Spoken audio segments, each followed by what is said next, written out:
Hello, everyone. What is up, everyone? It is International Passport here again for yet another classic live stream. First and foremost, brothers, how's my audio? Can you hear me loud and clear? Please put a one in the chat if you can hear me loud and clear.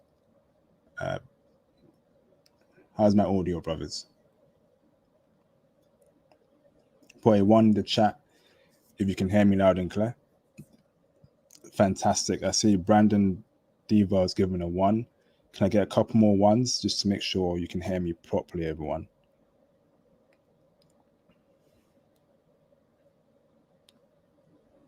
Yes. Okay. Fantastic. I am International Passport. I want to say a huge shout out to my old subscribers and welcome aboard to my new subscribers who are joining a very powerful movement where I promote traveling, stocks, crypto, financial independence, and of course to meet beautiful women abroad. In this live stream, I have a very special guest to explain the real estate game, not only in America but abroad. And opportunity will be giving us great intel in terms of cheap places to buy real estate, step by steps, how to get into the real estate business, because to travel, to live a good life, you need money, and real estate is definitely a great avenue. So without further ado, opportunity, can you please introduce yourself to the panel? Hey, what's going on, everybody? What's going on, everybody in the International Passport family? I was about to say something else. So, what's going on, man? Much respects. Thanks for having me on the plan. The panel and the platform. It's obstacles to opportunity, man. I'm very excited. I hope you guys are getting excited. For those who are watching, like, share, subscribe, support the channel, support the brother, and definitely let's get into this passport movement. And then, of course, building vehicles that allow us to live wherever we want to live, overseas, Asia, Latin America, Africa. The choice is yours, but let's get down into it, man. Fantastic. Thanks for that intro, brother. And I have a question for you, Opportunity. The stream is about real estate. You, as an individual, as a man, as a very intelligent brother, you are in the real estate industry. So, brother, can you please explain to us your background? Have you been in property your whole life, or did you change to property? So, speak on that further, Opportunity. Okay. Yeah. No, I haven't. I actually learned about real estate from one of the best universities out here, YouTube University. So no lie, no cap. So I learned from YouTube. So I mean, my background was, born Columbia, Maryland, single mom. Grew up. Definitely had a good uncle. He passed away early. My father died when I was one. So kind of just moved through life like that. Was a little troubled child. But anyways, I knew I wasn't a man when I became 18, right? So I was like, let me go to the military. At least that would teach me how to be a man. And that's what I thought at the time. So I did that. And plus I knew my mom and I had no money for no college. And I didn't have no discipline for no college at the time. So I did that, spent 7 years in the military, went to Iraq after I got back from Iraq, went into this special program where I worked at embassies overseas, and I wanted to travel. That was one of the little tokens that I selected of why I wanted to join the military. So after that, the places were Japan, definitely Barbados, Brazil, Thailand. And, once that opened, I actually never returned back to States. So I've been living overseas for 17 years. After I got out of the military, I started doing contracting, continued to do jobs that were overseas, contract at special places across overseas, not just in, like Iraq, how people be going to Kuwait and stuff. So, definitely different places like Holland, spent time in Pakistan, places in Africa, Asia, continued to travel abroad, Australia, Latin America, places like Paraguay, Argentina. So maybe I lived in over 30 countries and visited over 70 plus countries. So I'm pretty, let's say, well versed when it comes to being overseas, the differences about culture and just lifestyle. So when I got real serious with investing, I made my first million actual stock market, and long-term investing, not day trading. Placed some good bets on some solid companies that paid off in the long run. Had a couple of portfolios also that I opened with Charles Schwab. First, I started at USAA back when they had brokerage services. And then after that, I was like, let me try this real estate. Let me see what this is about. I have a VA loan from the government. And then once I learned about real estate through, like I said, YouTube University, I it just took off after that. Leveraging, learning about money, just building up my financial IQ and intelligence. And that's how I got into real estate, mainly because it allows me to leverage. So it allows me to turn $1 into almost $300,000 and basically build an automated business via renting out these properties. So once I learned about that, man, it kind of just took off. I know that was a little bit summary. It might have been a ramble, but I hope that it was concise enough for you guys to understand the big picture at the end of the day. Brother, that was an incredible intro, and I love the part about the stock market. But before I delve into that further, brother, I've got a few super chats. And before I read out those super chats, we have a hater who disliked the video. How can anyone dislike this video? Whoever disliked that video, you are a flipping idiot. All right. But let me read the super chats. Shout out to Thomas Demihin for the £1.79 super chat. He says, another instant classic. Big up IP for the intel. Much appreciated, Thomas. Hope you're doing well, brother. Shout out to Conrad Grant for the $5 super chat. He says, happy Friday, International Passport. I look forward to learning and acquiring the skills to invest in real estate. Big ups, obstacles to opportunities. Yes, thank you very much for that, Conrad. That is so opportunity.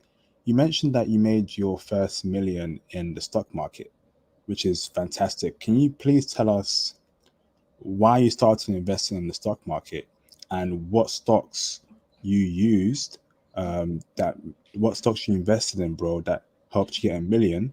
And did you use that stock money that you made to get into real estate? So 3 questions for you, brother. Yeah, got you. So first question was, why did I get into real estate, right?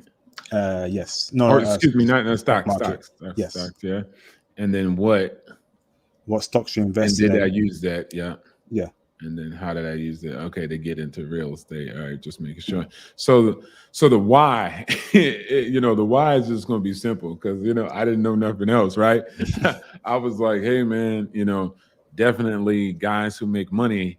I think these guys like do like stocks. So that was like one of the investment vehicles that I knew, right? I did try to do a little entrepreneur stuff here and there, but it wasn't really hitting at the time.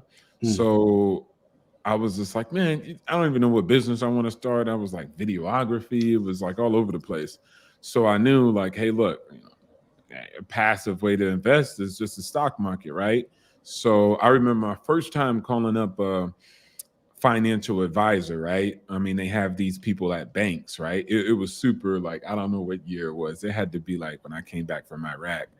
So when Facebook first came out with his IPO, I couldn't remember the year, right? So I was like, man, I'm gonna buy Facebook. So I called up the financial advisor, and then he was like, okay, at the like Navy Fed, right? So they work like terrible hours. So I finally got in touch with him. I was in Cali or something like that, and he was like, all right, what do you want to invest in? I was like, man, I got some Iraq money, just put it in Facebook. Yeah. And he was like, man, don't do that. And then I'm like, why? And then he like started to, get on his high horse and talk about like, it wasn't Johnson and Johnson, it wasn't Coca-Cola, regular blue chip type stocks. And he was like, they make products. Facebook doesn't really sell anything. But I'm like, man, they kind of sell like, data, and data is important for, marketing companies. So they're going to make massive amounts of money because I knew most companies spend most of their budget on marketing, especially in America. And he was just like, he just talked me out of it, but I just didn't have the IQ at the time to be like, hold my ground, right? So I was like, all right, man, whatever. And he just put me in some like basic stuff, right? And as I went along, later on in my career, I was like, hey, look, there's platforms. So my first one was like USAA, this bank. It's like a bank. and they had a brokerage service. I think the opening account was like $3,000. So what I did was just save up to $25,000, and $25,000 allowed me to open up a wealth management account, right? And those accounts is like, I don't hold the individual portfolio; it's a wealth manager, and then they just take my money and basically put it in a pool of other people's money, right? And it's managed by like a firm like Morningstar or whoever the case may be. And they just manage the money. So, and then there's a commission fee for it, right? And it's very small, like 1% or something like that annually.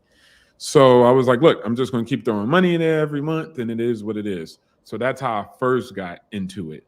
And then after that, I started to educate myself slowly on like the market, but not nothing deep. I wasn't in there like options, let me put up in the options, let me short sell. I wasn't doing all that. I was just like, let me buy companies that I know are good for the long term.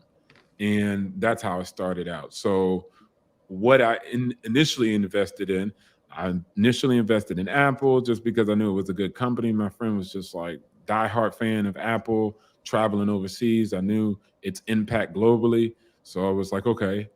And then also Tesla. At the time, one of my friends just really convinced me and sold me on Tesla, just about just where it was going, the growth and the massive amounts of asset classes that it was involved in, not just transportation, right? But energy generation, artificial intelligence. So he sold me on a lot of things of like where the goal was and where they were going. So I bought into that, and I did buy into Boeing for a while because I knew Airbus and Boeing are the only aviation manufacturers in the whole planet. It's ridiculous, right?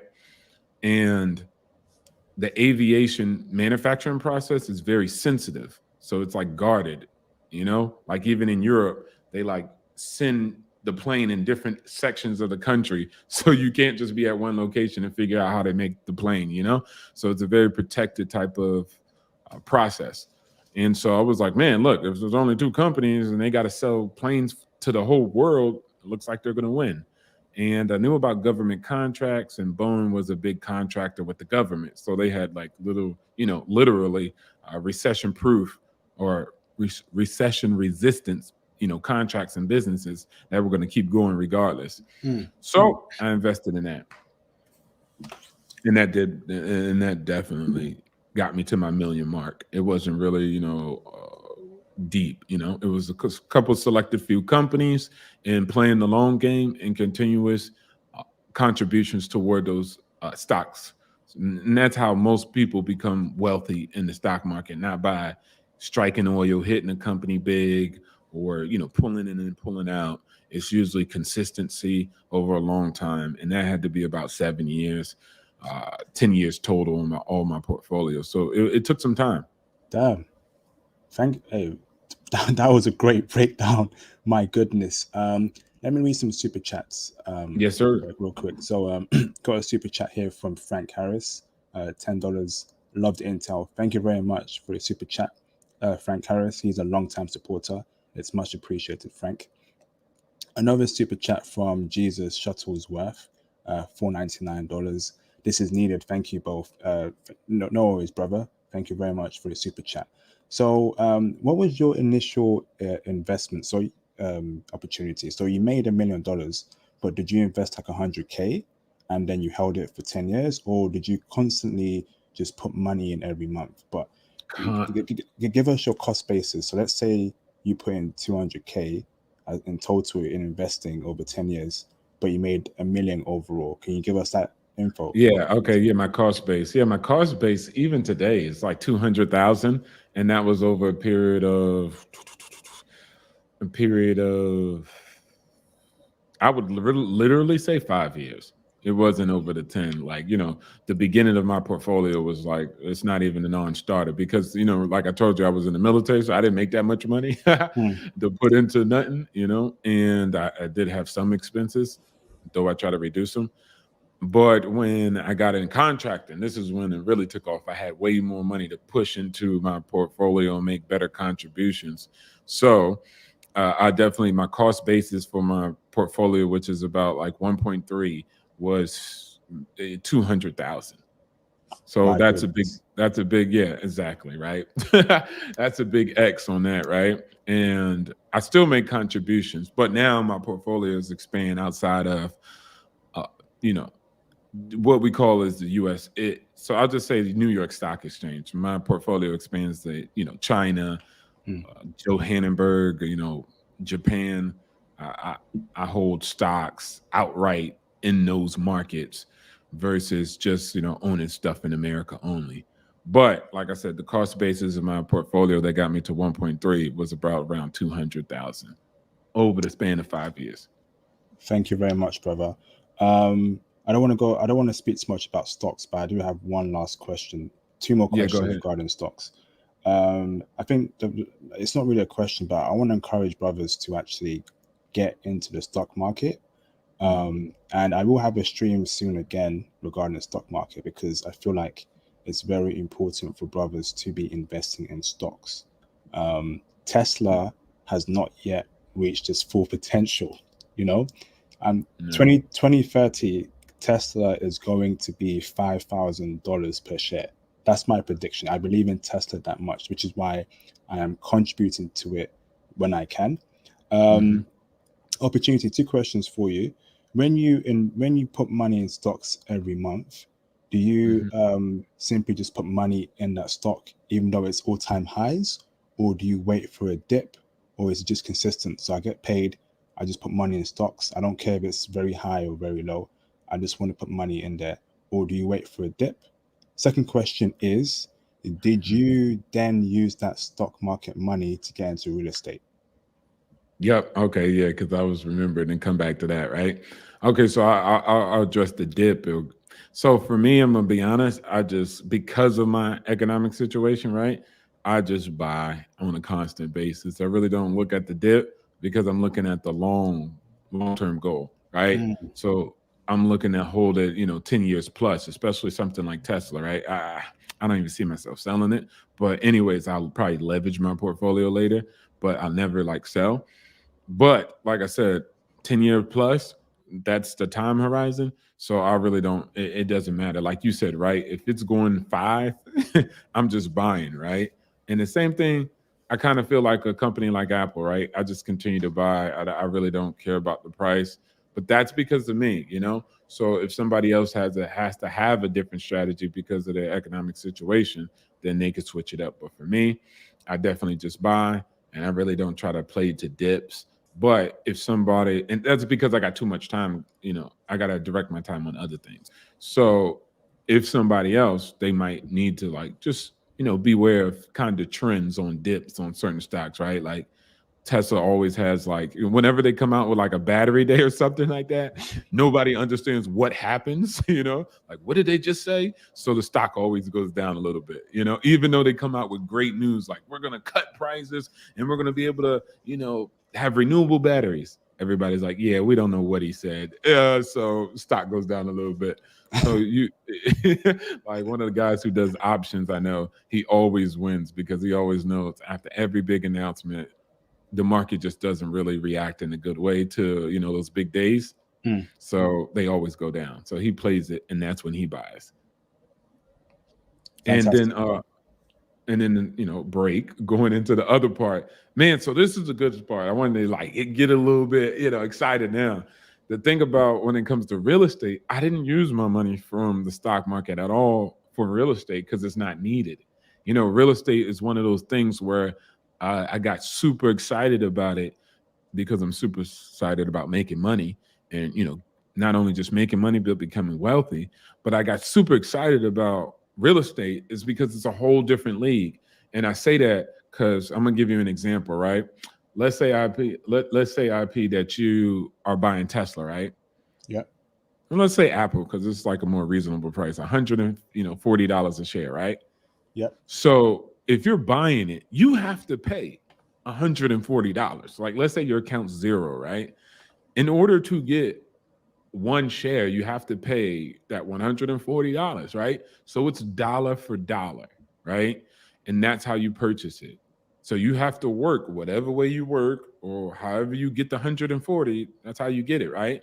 But you still have to trade that in for a share, right? And there's things you can buy partials and stuff like that, but let's just keep it simple, right? So that's dollar for dollar. But for real estate, basically, I set up deals or I work deals out where I'm putting in a dollar, right, in a real estate deal, and I'm able to leverage financing up to $350,000 for financing and purchase a house that's worth $350,000. So when you look at the deal that I, actually end up, like, let's say, setting up, you're like, wow, man, how much did you pay to get that $350,000 property? It's like, oh, I just paid $1. And you're gonna be like, wait, you put down $1 and they gave you $350,000 from the bank? Yes, they did. Yes, sir. And okay, specifically multifamily. Don't go get a single family house like like a family house, you just live in it. But get in a duplex, a triplex, right? And that property makes money. So it pays off your mortgage, right? So now your property generates you money and you moved into the property for literally no money down. So real estate allows you to leverage money like that. And one of the most important things about financing period is leveraging, right? And most people just don't know what that means. So and what the cool part is, I came from a family where debt was a scary thing, right? Like, don't get debt, don't do debt, and that was just because my mom had debt to buy all the stuff from Walmart, right? or no, what was it, Sears back then, right? But if you use debt for things like purchasing a real estate, or excuse me, real estate that produces income, it's an income generating property, then that's always a good move. So once I did that, I didn't need to use my money from the stock market to put it into real estate. That's not what you want to do. You don't want to use any of your money. Every deal I make, I try to do no cash in the deal. Okay. You understand what I'm saying? The least amount of cash I want to spend out of my pocket. Fantastic. Let me read this super chat. I have a few questions for you, the opportunity. So I got a super chat from IBE. Shout out to IBE for the $20 super chat. Salute to International Passport and Obstacles to Opportunities. Thanks for bringing this brother on. I need this wisdom. Thank you, brother, for the super chat, and I hope you learn a lot from this live stream. So yes, bro, that's what I want to hear, because obviously my stock portfolio, I don't want to be a cash out to go into business ventures. That right there is for me to hold for 5-10 years. So my question was, how do we get funds to get into real estate? And you kind of broke it down there with that option. But are there any other options that brothers can use to get into real estate in terms of funds? Is it a bank loan? Is it crowdfunding? Is it getting someone else to buy it for you? Speak on that opportunity. Yeah. Okay. So most definitely all those are, and I want to just address what you said real quick. Yeah. Don't use, I mean, your portfolio works in a different way, and that would be more of an advanced stream we could do. But because you have a portfolio at a certain point with a well diversified portfolio, you're able to leverage against your portfolio. So they'll allow you to take out a loan against your portfolio, but not liquidate any of your freaking, stocks and your shares, excuse me. So they'll let you borrow against it, right? So let's say you have, my portfolio is worth 1.3, right? I can go to the bank and get $200,000 in loan because my portfolio is worth so much. So they're just going to use my portfolio as collateral, right, to borrow against. So they don't say liquidate your Tesla or anything. They just say, okay, here's a loan, and if you don't pay it, right, for whatever reason, right, then we can go ahead and liquidate your shares, and then of course get our money back, right? But you can borrow against it, and they'll use it as collateral. So that's an option, and people always reserve that option, and it works good because there's tax things that you can do with it, but we're not going to go there. All right, so going into the question of what you were talking about when you were like, how do we get into real estate, right? So I have a video that's on my platform, shameless plug, right? Obstacles to Opportunity. And it says how to get into a $300,000 property for under $1,000. And I show you step by step how to do it, right? not only just where you're going to get the financing from, but how you're going to utilize state programs or city programs that are there available for you, especially people who make under $100,000, right? There's programs there to help you get into property. So usually, let's give an example. The property is $100,000, and we're going to go low just to make it easy, right? So you're going to have $100,000 property, and let's say you're a regular civilian, you're going to use, or regular person, right? A citizen. You're going to use something called a FHA loan, right? And you could look all this stuff up on the internet and YouTube. You're going to take the FHA and they're going to say, hey, because you're using an FHA, you need 3.5% down in order to get a property, right? So let's say the property is $100,000. So that's 3,500. Somebody's going to say, oh my gosh, I don't have that much money. Well, remember what I told you, that there's state programs that are there to help first-time home buyers, or even just home buyers, period. It's not always first, right? So you go to the state program, and it's usually something simple, right? You take an online course for about 3 hours max, right? And then it's just like telling you, like, hey, be safe, a house, get an inspection. It just tells you the basic stuff, right? So you can protect yourself. And when you do that and you finish that program, right? And you can Google all this, just say first time home buyer, Baltimore, first time home buyer, Miami, whatever, right? And the program is going to be there. And once you take that little online course, right? Or just go there and take the course in person, right? They're going to say, hey, we'll give you 3% or 5% for your down payment. So now, let's say the state's giving you 5% for their program, and your loan, right? Remember, I said you got to put down 3.5%. So you have 3.5% that the state's going to give you the money to get into the property. You don't have to now come out of your pocket for $3,500 anymore, because the state says, hey, we're going to put down 5% on this property for you. Those programs are there, and you have to be eligible based on certain, markers, usually like how much money you make, your median income, but it's usually for people who are not like, I'm making six figures. Yeah. So that's why it's perfect for those people who are like, yo, I don't got that much money. I don't make that much money, 40K, 50K, 60K. You're good. You're golden. The program is there for you. The money is waiting. But most people don't know about it and don't go utilize it. So you have state programs that are there, and then you use the federal program like the FHA loan, right? And then you mix those two together and you're getting into properties with no money, literally under $1,000. And the thing about real estate, and this is going to sound crazy, IP, but I'm so serious about it.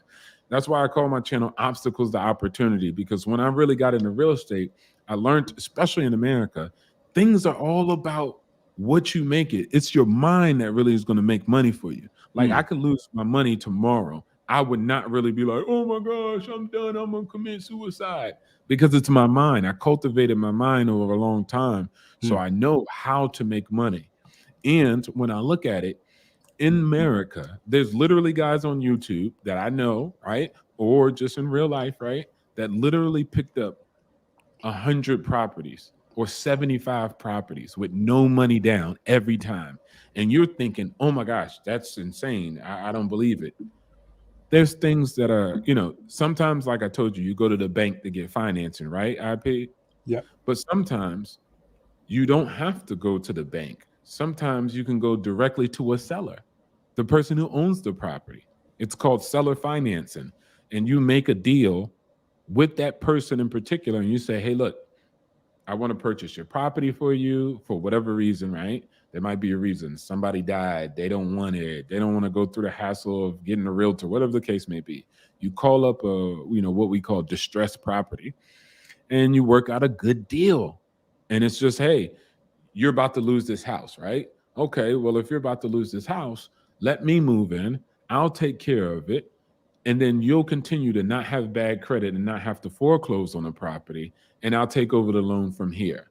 Or they own the property and they don't want it for whatever particular reason. And you work out a good deal with them saying, hey, look, I'll pay you $1,000, even though originally you were only making $600. How could you do that? Well, you start Airbnb the property, right? But they were like, 50-year-old ladies, not Airbnb in property, She's just like, I got it from my husband. My husband passed away and I don't want to deal with it no more. So there's all these opportunities available if you go out and find them and make the money work and find the deals and basically create win-win situations for people who own property, people who inherited property, people who have distressed property. So that's why real estate's so amazing, because it's not only getting money from crowdfunding, getting money from the bank, you can get money from the person who sold it. You can get money from all these different types of avenues. And most people would say, it's impossible. Not in America. You always need money. And that's the problem. The problem is the mentality. The problem is not the opportunity. There's massive amounts of people who inherit property and don't even know how to look up the taxes. They don't want to deal with it. That's a headache. If I called you up and said, and you know nothing about real estate, right? You just work a job and you rent, and the knowledge is not there for most Americans, period, across the board. And I say, hey, look, man, you got this property now, and you got to pay $500 or $1,000 every month. You're like, bro, I ain't got that, but you got to pay this property tax. You're like, man, and then now the government gonna come after you, right? They're gonna be like, hey, you got this, rollback, and then you don't want that. Unless the property is sustainable and making money, you're like, what the heck? I don't know nothing about that. So now you got this property, you got a headache, so you want to get rid of the headache. And that's how literally people are getting deals across America. It's ridiculous. Just because, like I said, that's the condition of the state of people knowing about real estate, educated in real estate, or like I said, have time for it. Most people are not like that. Most people are nomadic, right? They're moving from point to point. Nobody's really trying to stay anywhere for 30 years. So if you call me up saying, my Aunt Joe passed away, you got a property in Milwaukee, and I live in Cali or Miami, I don't give a dang. I'm like, bro, get that out of here. I don't want to pay no bill in no Milwaukee, Yeah. And that's how it is. Oh, that's so banking, like I said, there's also private lenders. All this is learnable. This is super easy. It's learnable, not in a sense where you got to go to school, get your degree ready. No, all you got to do is turn on YouTube and watch all the great YouTubers. I definitely have a PDF that I utilize. If you hit me up on my Gmail, obstacles.opportunity@gmail, I'll send you the PDF. It has all the links from programs, tools, books, and then also YouTubes. And you just watch the YouTubes. And literally, I was closing on $1 million properties, and all I did was learn from a YouTube over a year. Damn. Hold on. Let me read the super chat real quick. Opportunity. Yeah. Shout out to Anthony Thomas for the $15 super chat. He says, excellent information. Thank you for the super chat, bro. I'm happy that you're finding it very excellent. Yeah, I'm going to hit you up on your email for that PDF, because my next question actually was education.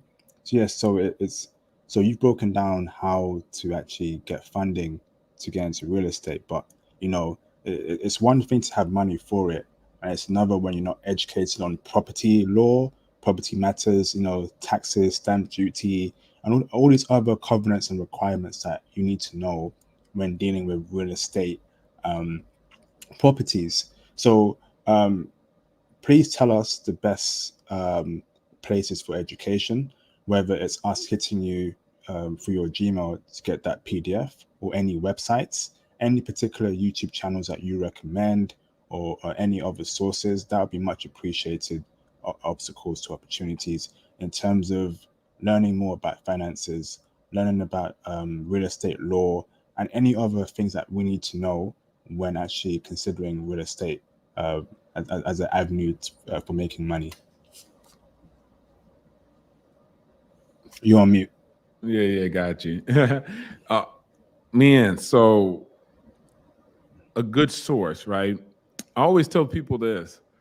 If you want, sometimes information on the internet is just all over the place, right? So you're like, dang, man, how do I get the base information and build from there, right? And I usually tell people, if you really want a base information to understand like real estate and transactions, then I always tell people to take a basic course to become a realtor. Now, I didn't say become licensed, right? But what I'm saying is they have courses online that are cheap, like, $200, $300, right? And you take the course, and teaches you all those things that you just asked about. But it's built in a way of, obviously, right, where it's authorized to for people to take it. And then when they take it, then they take the, the actual course to get their license, right? And then boom, they're certified and they're a realtor and they know about transaction and they learn more and they pick up more as they go on in their profession, no different than any other skill, right? But it gives you that basic foundation that you need to understand transaction with property. And I suggest people when they're like looking on the internet and they're like, oh, it's all over the place, I don't know what to really utilize, then start there. So look up your specific state and then say, realtor's license course or whatever. And then it's going to be certain platforms. And then they're going to be like, okay, take the course, 600, whatever hours, right? Like 10 hours, 20 hours, right? And then you study, and then it has the courses all in one place like a university, right? And then you're going to start there, and that gives you a basic. Now, I didn't say become a realtor and all that other stuff. I just said, I mean, if you study, you might as well take the test to get the license, right? I mean, you already did it that far. There might be another hustle that you could have, right? But that's going to give you the knowledge, basic level.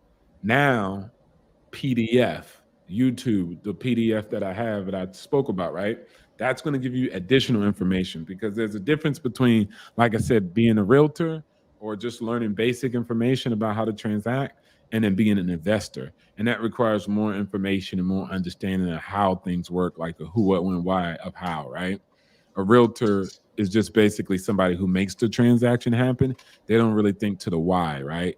It's only usually like, why? Oh, because they want, a nice neighborhood and they want a good school and they want 4 bedrooms, right? Just because they got this many kids. But when you become a real estate investor, it's like, no, what's the bottom line? How does the money work, right?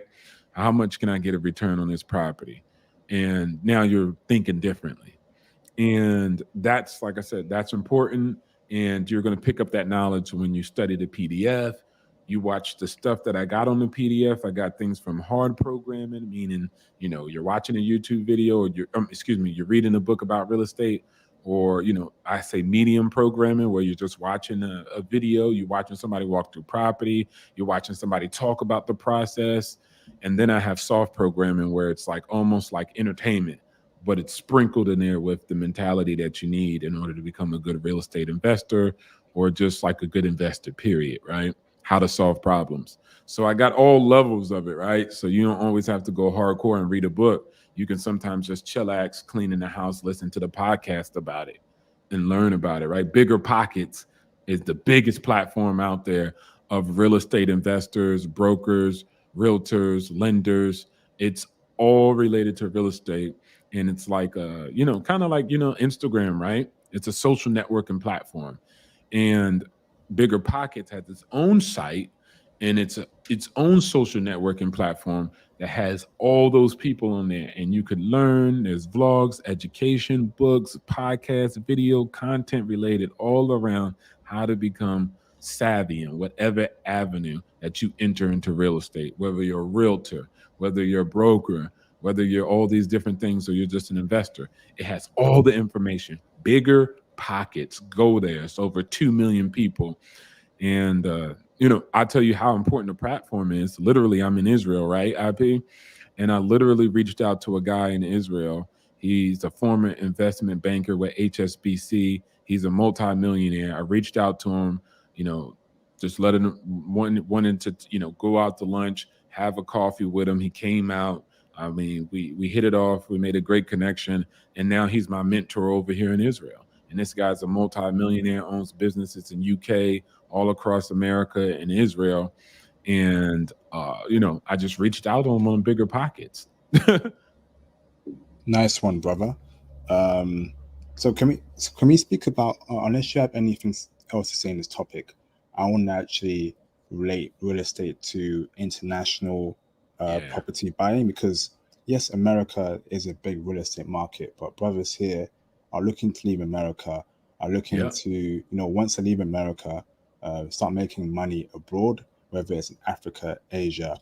Now, brother, can you please break down the countries where you have done real estate deals in and the processes behind it, the procedures, and we'll start from there, brother. as a first question. But let me read out this super chat from the legendary Jay Bones for the $2 super chat. He says, "What up, IP? How are you, brother? What's up, Opportunity? I'm good, Jay Bones. I hope you're keeping well. Thank you for the super chat, brother. It is much appreciated." So, how about we tie in real estate abroad? Is it easy to buy property and all that stuff? But go on, Opportunity. Yeah. So abroad, it becomes a little bit different. The ways to go about it and the process different. Remember, I told you, let's say 3.5%, 5%, right? Is what you had to come. It's 100%. Let's say you have to come with 5%. So that means 95% is coming from the bank. So if it's $100,000, they're going to give you $95,000 for the property, and you're going to have to bring $5,000 to the table. So when you go overseas, though, the percentages become different. So if you're trying to get into a property and you want financing in a place like Singapore, as an example, depending if it's Singapore and you're a foreigner without a residency, they're going to give you up to 70%. So you have to come to the table with 30%, right? So you need $30,000 and they'll give you $70,000. And that's how that deal works. And usually, W-2s, proof of employment or proof of self-employment, and of course, monthly income is just the regular underwriting process showing that you can pay off the loan, right? So that's one way to go about it. And that's called, regular financing. You could call that traditional financing overseas, right? With a bank getting a mortgage loan. Now, what I have done, and then I'm gonna move into, places and the deals that I've done. So I bought a property and it's an apartment, one bedroom, a part of a resort, but it's more like a compound. And it's a villa with a man-made beach inside of it in Zanzibar, which is in Tanzania, which is East Africa. And so what happened was I was in Kenya, and it's called development projects. So when you go overseas, right? And let's say, unlike America, right? I got money. So I'll just build up the property and sell it to you, right? Or I know a couple of dudes with bags. So I'm like, hey, look, all y'all guys send me, $1 million. We're going to build this property and we're going to sell it to Americans. And then that's how financing works. But in overseas, in different countries, it doesn't work like that. So what they'll usually do is have off-site, and what it is that the developer comes, he shows you how the project's going to look, right? And he'll sell you the project at a lower price. Let's say the property I got was for $40,000, right? And they're going to say, hey, the construction is going to be complete in 2 years. This is what it's going to look like. This is our numbers. These are the renders. This is the company. This is the contractor. You get all the paperwork. You do your due diligence. And you're like, okay, I like it. I'm going to buy. Give me one bedroom, right? Give me one apartment. And so what they'll do is they'll have a payment system where it's like, hey, you put 10% down now. So, or let's say 5%, whatever the case may be, right? You put the 10%, 5%, whatever the case may be down. And then over the duration of the construction, you pay the remainder. So if you're paying like, 10%, $4,000 or 40,000, whatever the case may be, right? Then over that time frame, you're going to be making those payments and paying it off for 2 years. So you're paying $40,000 off over 2 years or 2.5 years. And as the property is being built, it increases in value. So as your property increases over the months and the property is starting to be built out, then you bought it at 40, it's worth 50, it's worth 60, it's worth 70. On completion, it's worth $120,000. You bought it initially for 40. You see what I'm saying? You have a return off of appreciation right there. And then you're talking about rentals or whatever the case may be. So that's how you buy in development projects. And some projects you don't even have to pay during the construction, like South Africa, you pay at the end. So you put down 10%. And then when the project's completed, you pay the rest of the 90. You can save up your own money as you go, invest it while you're waiting, whatever the case may be, they don't care. Go to a bank and get financing 50%. That's how South Africa does it when you're a foreigner and you're not a resident. So That's how those work. And those are great opportunities to get into because you don't have to, like I said, have the W-2s, go through the bank and hop through loopholes. You just pay the developer directly.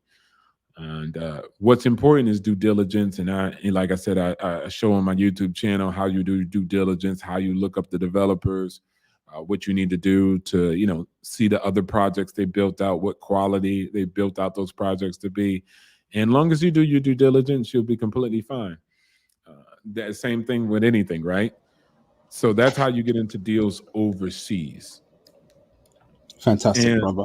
Oh, go on, and carry I on. just want to, okay, is it okay if I add this last Yeah, part? sure. So when I talked about America, what I really talk about is for me, I have an international understanding of things. So I tend to I really don't care about long-term America, right? I just know that when I go overseas, I'm not gonna come up and say, hey man, my name is Sean, or yeah, my name is Sean, give me financing up to $100,000 and I'm gonna give you no money. They're gonna laugh. They're gonna be like, where you think you can get something like that from? In America, I can, right? So what I tend to do is build a good portfolio in America with the long-term goal of taking that money and what we call repatriating them funds, meaning taking a loan against the property or selling the property later at like 5 years later, or let's say, 3 years later, right? And taking that money and sending it overseas to buy the real estate overseas in bulk.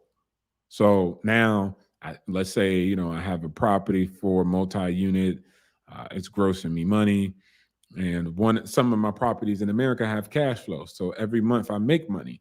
So I'm living overseas, and I get my monthly passive income from my real estate in America, chilling by the beach, in Zanzibar. And most of my money, which is $3,000, I built up the cash flow property. So I'm getting paid $3,000 every month from my property in America. I have nothing to do with it. I don't manage it. There's a company that manages it. I don't do anything. All I do is take the check, send the check to the mortgage company, and take my cut, and that's it. That's it. There's a management company. They handle the attendance. They put people in it, and all that stuff. And that's one way to get you overseas, right? And having that money in your pocket. And then at the same time, you're like, you know what? I don't want this property no more. It's a great time to sell, or let me take a loan out against it. You're going to take the $100,000 and you're going to say, I'm going to buy myself a condo in Bangkok, Thailand with that $100,000 or Pattaya, right? So you take that $100,000 from America that you did not put the money into the property. Renters paid off your mortgage, so they built up that equity, they built up that value, and you're just going to put that in a property in Thailand. And you're going to be like, I didn't pay for my condo in Thailand. My renters did that were in America for my real estate. So that's why it's so important for you to leverage that financing and leverage that collateral that you can build up for literally zero money down in the United States. So I use it as a bridge to, basically, yeah, to walk myself into great property and great deals overseas. Fantastic, brother. This is great intel. This is incredible. Um, wow. you know, brothers. So let me speak to the chat for a quick opportunity. Brothers, so far, how are you finding the information in this live stream so far, brothers? Put a one in the chat if you are enjoying the intel that opportunity is giving to us, because this is incredible. He's making 3 grand a month from a property in America, passive income. It's crazy. Um, while the chat responds to my opportunity, I want to speak about how important um, networking is and introductions abroad. Because guess what, right? I don't think everyone can do real estate, because I feel like it's a market where it's it's predominantly held within the hands of very small people. Take for example construction, building property, or building flats, apartments, right? Not everyone can get into that. It's so hard to actually get the funding, and you got to get the the government to give you permissions to actually build on that land. And I feel like property is a space where It's controlled by the hands of a few. So for you to break in, you need to know someone. Is that the case? Opportunity, like how important is networking in the property market? Nah, man. Any fool can get into real estate Okay. because it's not like that. It's not like that. I mean, maybe back when England and landlords, yeah. But as of far now, no, because once again, lenders, meaning the people who finance it, banks finance. They sell money. Their business is to sell money. Your little funky paycheck sitting in the account is not doing nothing for them. Of course, it's giving them fractional reserves, but they make money by selling money. And most of banks and any financial institution puts most of the money into real estate. There's a good book called Rich Dad, Poor Dad, right? And in the book, basically a CEO of McDonald's is talking to a bunch of students, and he asks the students like, "Hey, what do we sell at McDonald's? Right? What is our prime asset at McDonald's?" And everybody's like, "Yeah, hamburgers, hamburgers, hamburgers. Man, it's McDonald's, duh." And then what McDonald's and what the CEO said he said, "No, it's real estate." And so everybody gets into real estate. McDonald's has like one of the most expensive and valuable real estate portfolios in the world. So their hamburger business is really nothing in comparison to what they do. And you would assume that that's the case, but I'll let you know something that's more personal. My mom, she's been renting for as long as I've been alive, right? And there's a lady from one of my friends. She was a single mom. Her kids are first generation Jamaicans. They came from Jamaica. She came over to America, didn't know anything, barely spoke English, right? And she worked at Safeway for a long, super time. And recently, when I went back home, she recently bought a property, a nice townhouse in Columbia, Maryland. If you know anything about it, it's a great place, rarely no crime, great appreciation. And she literally paid less than $1,000 because one, she uses a state program, and then she works at Safeway. It's not like she's making six figures. She's not making above 70 or nothing like that. She just is a cash register. She doesn't work like as a manager, you know what I'm saying? A regional branch manager, nothing like that. And she only really saved up $2,000. But once she found out about the program, she was like, "Oh man, I don't even have to spend all of that." So real estate is not this exclusive, thing that only a couple people, you got to know somebody to know somebody. Your bank, you're in. That's all you really need to know. And then, like I said, go online and type in lender, FHA. There's so many third-party lenders that are waiting to give you money because what it is, and I'm going to try to set it up in a way, right? Let me say, people in a different class, right? Let's say lower class, right? You got low, middle, and high class, right? And then you got up there, ridiculous, right? So you got people like regular people, right, that are trying to make things happen, and they just rent a property, or let's say buy a property and they live in it, right? And then you have people who are like, "Oh man, I'm trying to be an investor." And there's levels to being investors, right? Some investors can only invest long term, and some investors can make money whether the market goes up or down, right? It doesn't matter. They can make money because they're that intelligent, right? And they're that creative. So when you deal with real estate, right? When we come into it, like me, I'm just an investor. I'm a landlord. I got to hold the property, right? I got to put it in my name, taxes. I got to allocate funds. It's not complicated. But what I'm saying is that's my chore. Banks are lazy, bro. Banks, all they do is draft up a piece of freaking paper, right? And because they draft up this paper, they give you this sheet, which is financing, right? And then because you write this promissory note, the bank is allowed to give you $1 million.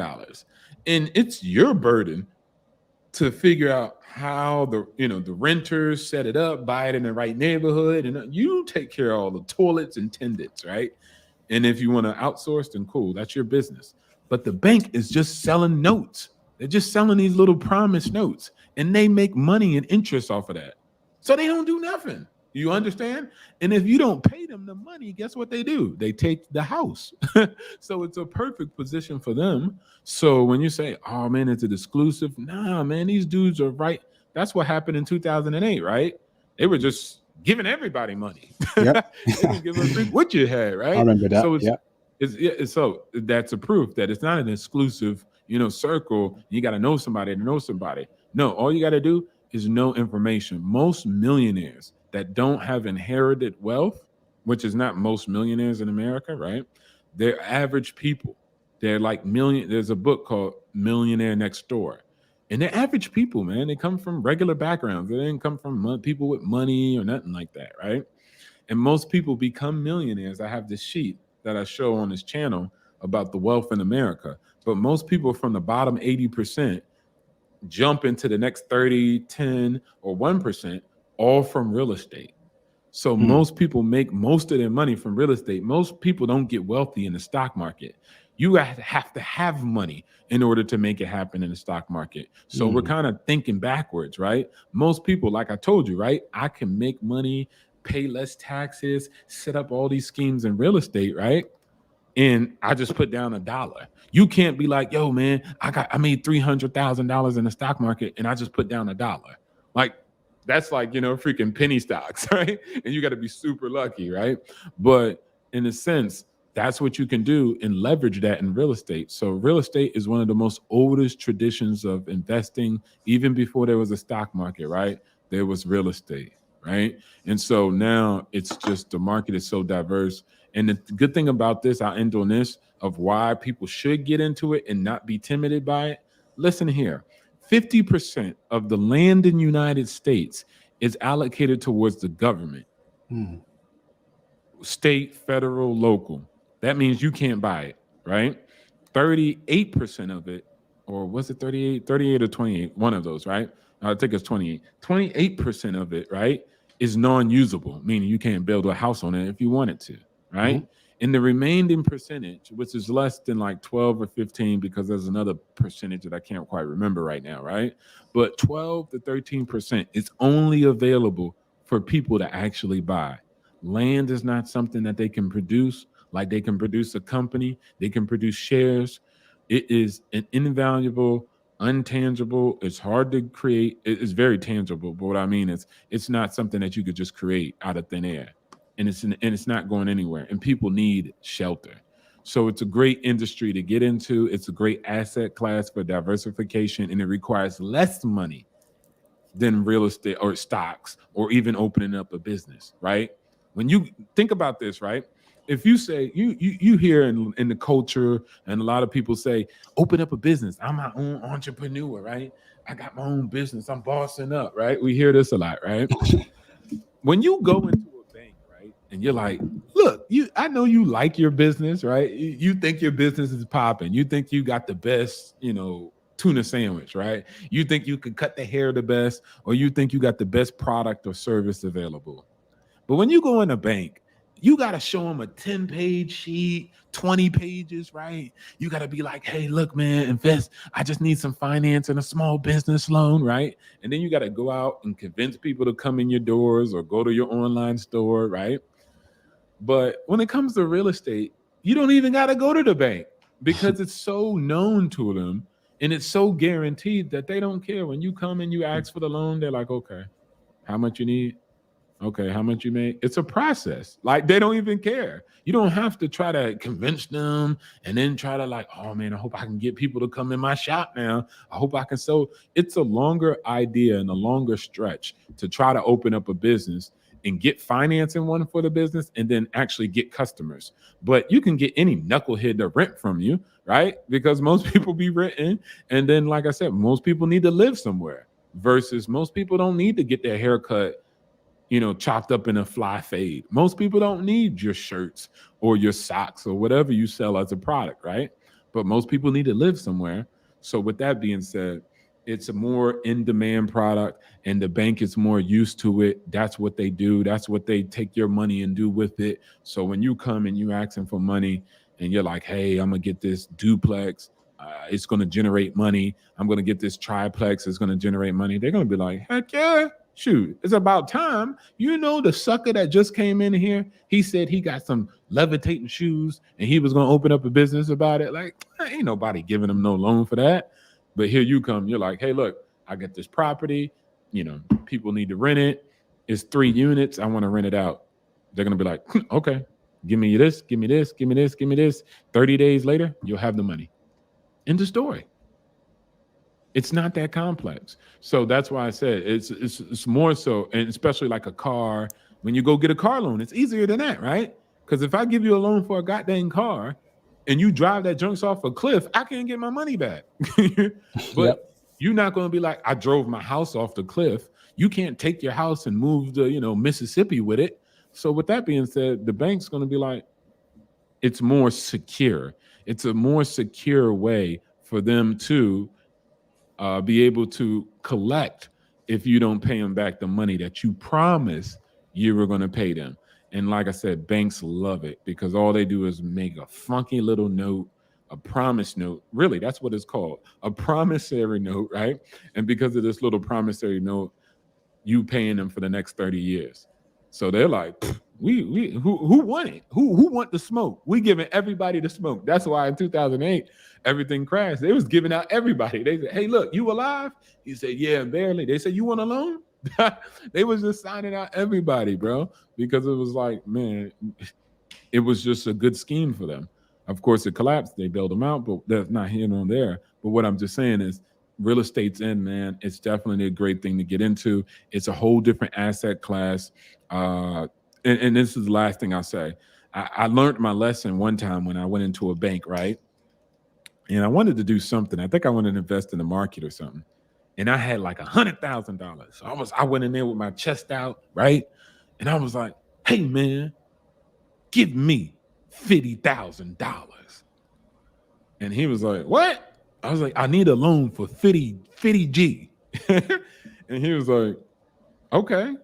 And then he looked at my bank account, right? Mm-hmm. And he was like, okay, this is what we do. You got $100,000. I was like, yeah. So I got money. Give me $50,000, right? And he was like, no, I can't do that. What I can do is give you a personal loan for about $5,000. I was like, what?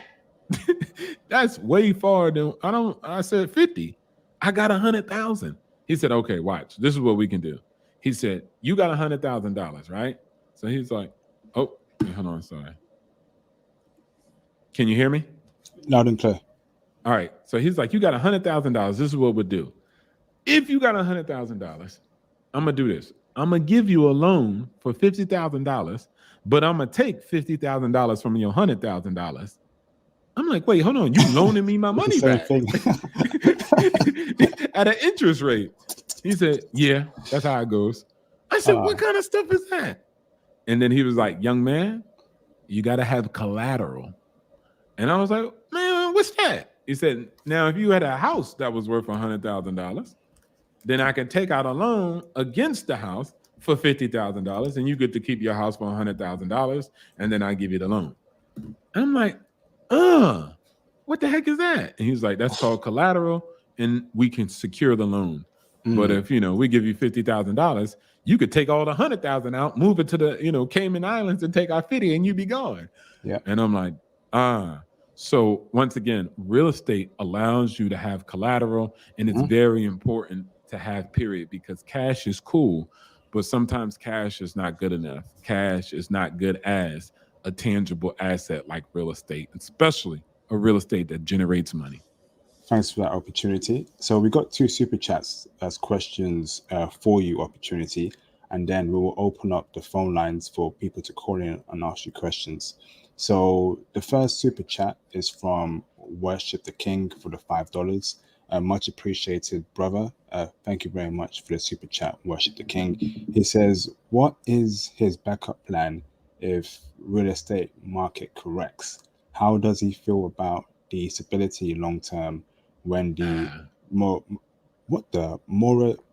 moratorium eventually ends? Yeah. Answer that.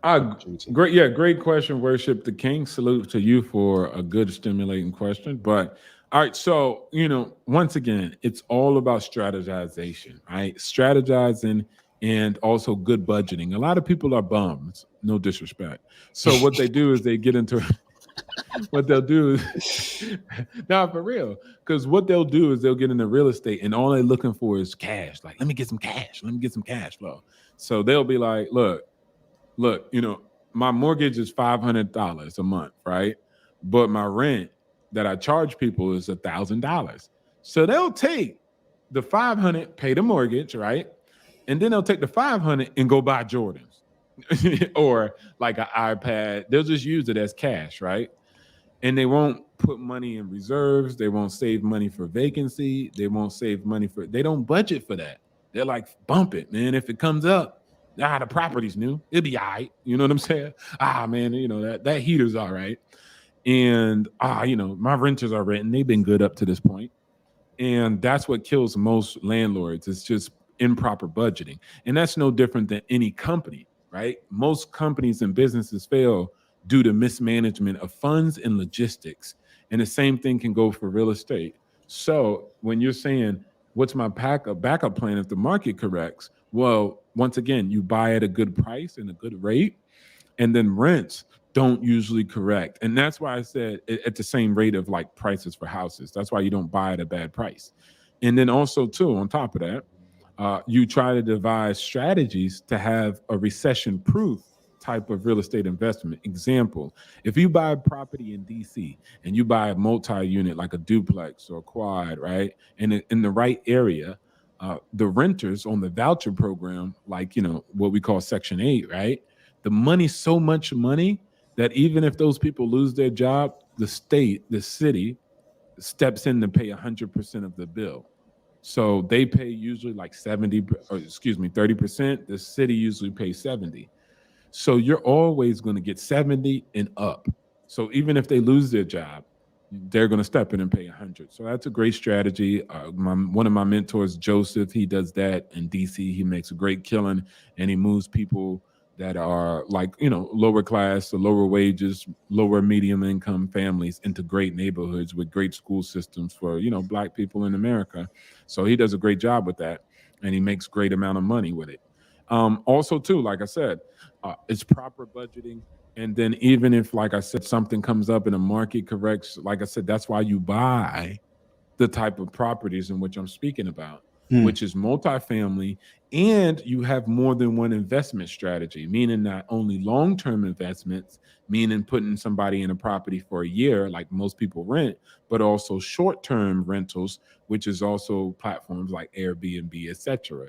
So having these different types of options available for your property allows you to, like I said, maneuver if the market changes. Remember what I told you, or what I said earlier, right? There's some people who can make money in the market whether it goes up or down. They're not sweating bullets if the market corrects. They're actually happy, right? And then there's some people who can only make money when it goes up. That's a different type of level of investor. And the same thing happens in real estate. Some people are going to worry about that, but some people champion those times because during those times, they're going to make even more money. Case in point, when I was in DC and the pandemic happened, the bug happened, most people were scared in DC. So most people were buying great property, right? And turning them into Airbnbs. But during this time, they were super scared. They didn't know what. They thought the world was ending, right? So they sold Class A property in DC. I had a VA loan. You never get heard of, like, in DC, if you got a beat up boarded house that's like dilapidated, that joint sell for $700,000. So the competition is very competitive in DC. Investors come in and buy all cash, $1 million. And so during the during the pandemic, guess what?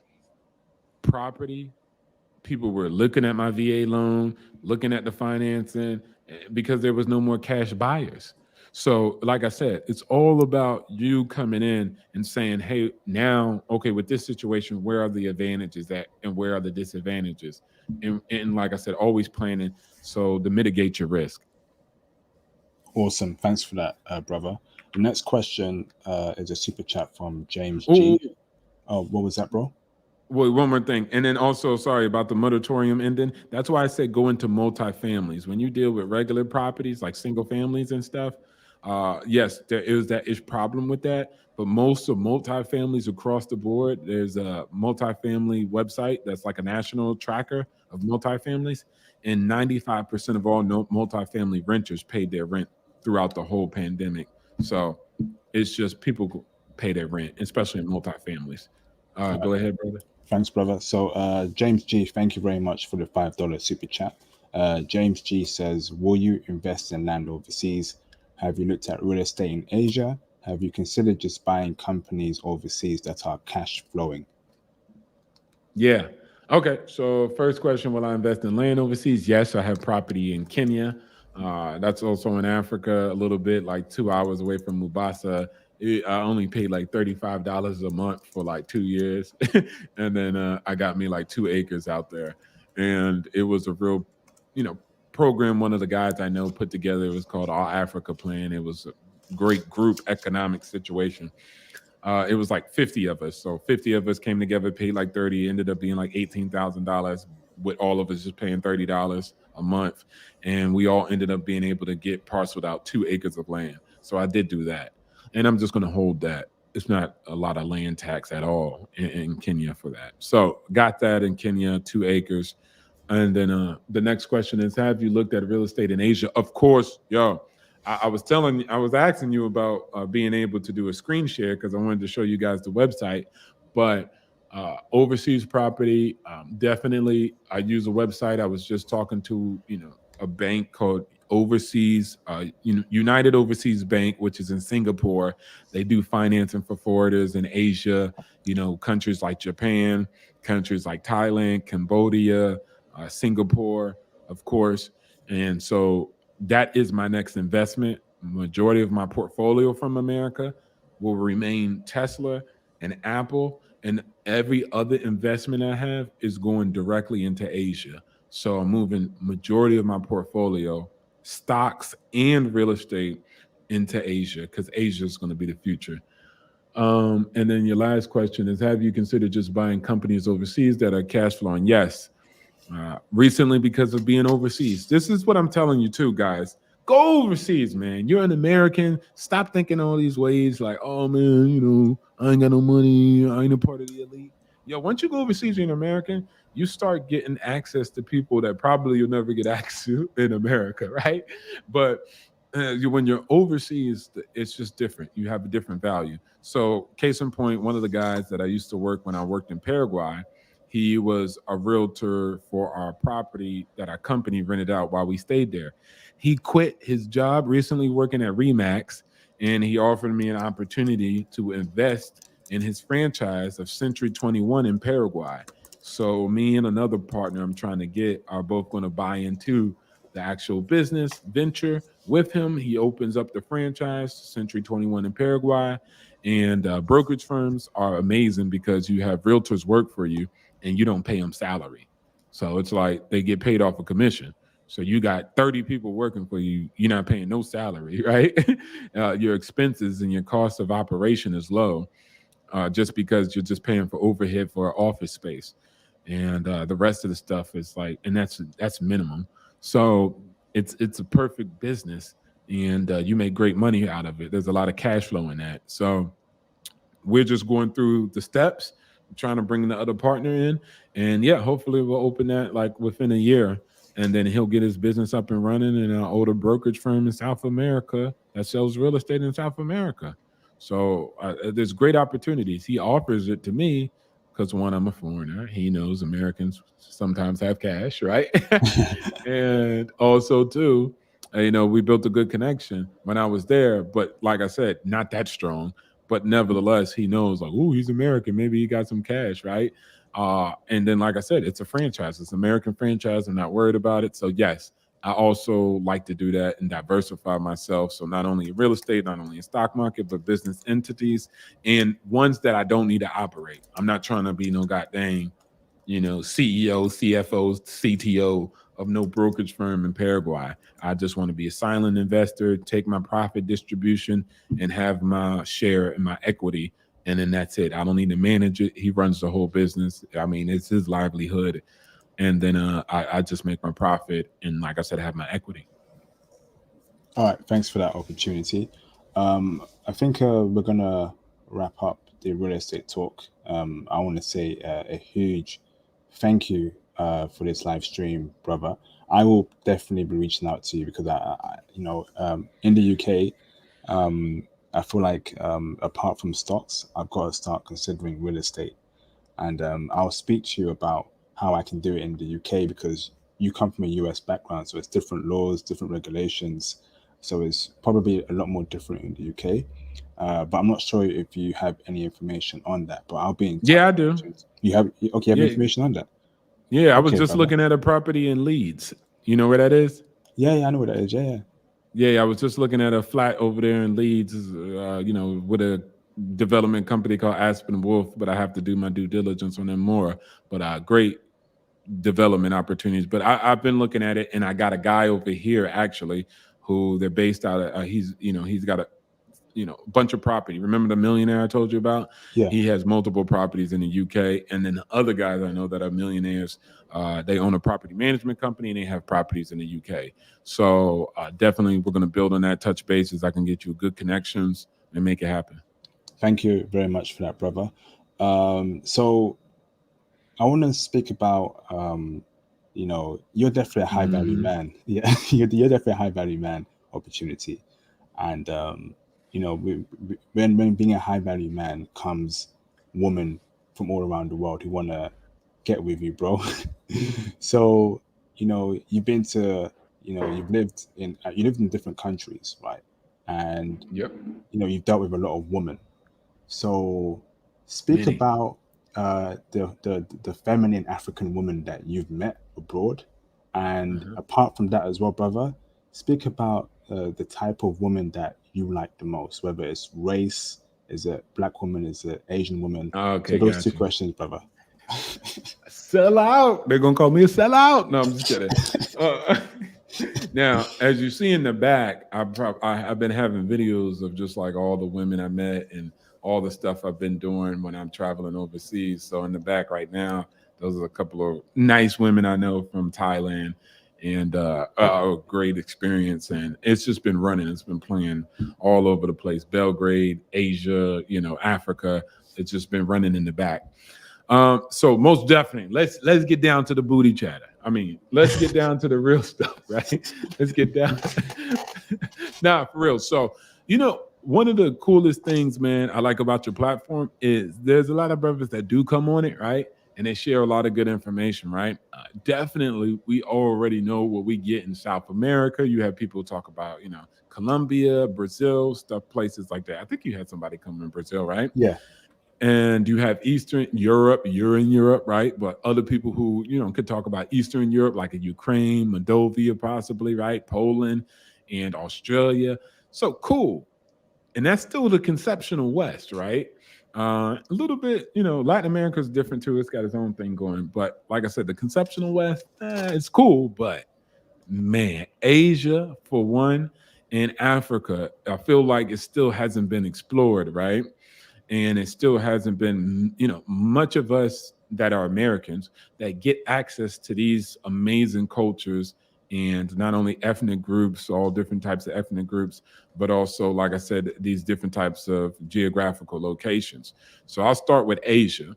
And my experience, I spent a good amount, I would say about like 40% of my time overseas has been in Asian countries, Southeast Asia, Central Asia, Eastern Asia, if you want to call it that, in places like Pakistan also, because it took me when I got to Pakistan to learn that they're Asian. So I was like, oh wait, these people Asian too? I was like, I thought they was a part of the stands, so I was still ignorant even when I was out there. So vastly different, man. And when you ask me, like, I'm stuck between a rock and a hard place, you feel me? My marker is between African ladies, because no disrespect to my Black American girls, but that's a hard pass for me. I gotta, and even maybe in the UK, and just in the conceptual West, that's a hard pass. I got to go back to the continent, and in between Asia. And like I said, I'll tell you about my main experience when I was in Japan. That was the first time I was like, even when I was like went to Japan, I was like, oh my gosh, these girls are so soft. Like, what the heck? Uh, and that was my first experience. But my first Japanese girl, or woman that I was involved with, amazing girl. Definitely came from a good family background.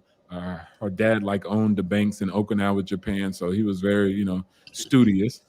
And she was a good, calm girl. Definitely, we would get. I was young, so we get blasted, turn up, act like crazy fools, in Okinawa. But in the morning when I would stay over with her, man, clothes folded, bro. I don't even know how she washed my clothes throughout the night. It was like we got back at 3 o'clock in the morning, but clothes are folded. They're clean. She got the miso soup ready. That's like a good hangover cure. But she'll have it ready there, man. And it was never, like I said, that conflict between the two, and that same type of conflict that you get from the conceptional West, bro. Right, really, those things, and flipping me the middle finger, just a grotesque, masculine behavior, not even masculine, just rude, right, and Yeah. aggressive and abrasive behavior is not something of common communication. And when I was young, man, I was so indoctrinated with the way America was.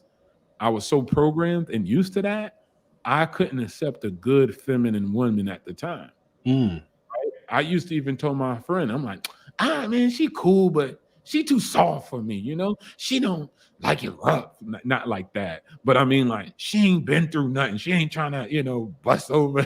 Like, it was just like, and that's because of where I came from, my conditioning in America, like, so I was like, she never been through nothing. She just too fragile, et cetera, et cetera.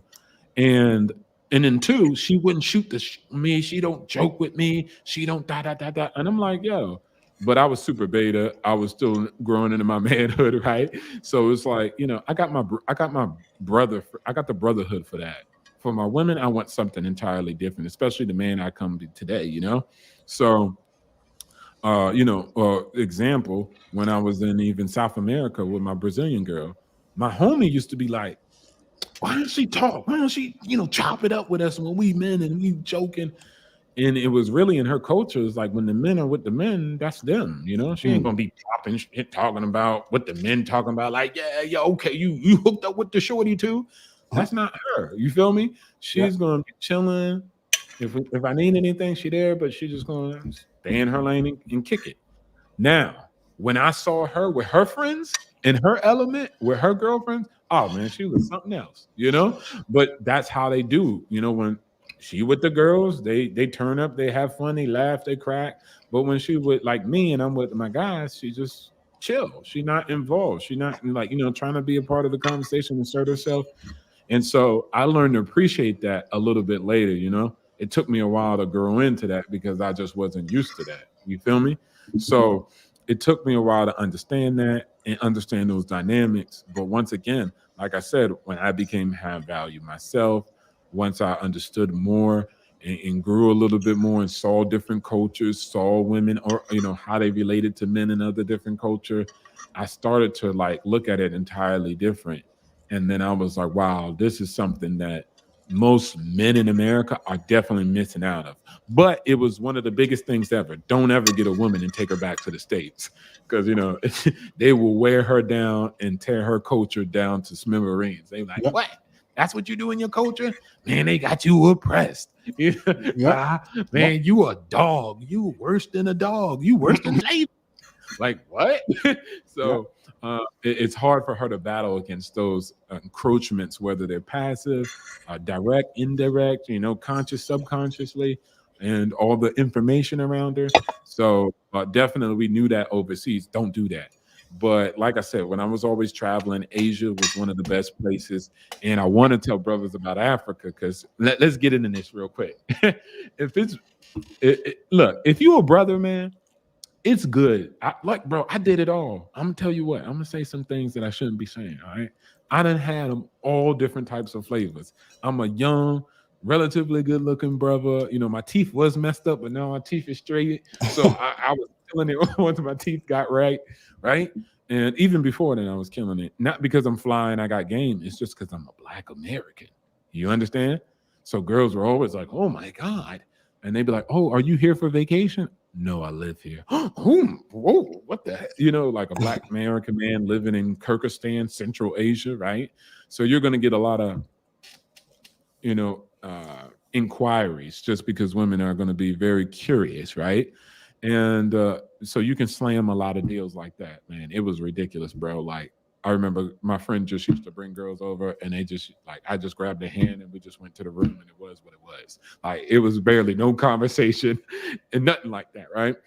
And that was just because, like I said, women never experienced it. They like, you know, wanted to be interested and stuff. They wouldn't even want to go out on a date, bro, because they don't want to be seen out there in public with a foreigner. They'd be like, "Nah, just come to your house. Like we good, you know, we good. Yeah, we'll just order some pizza."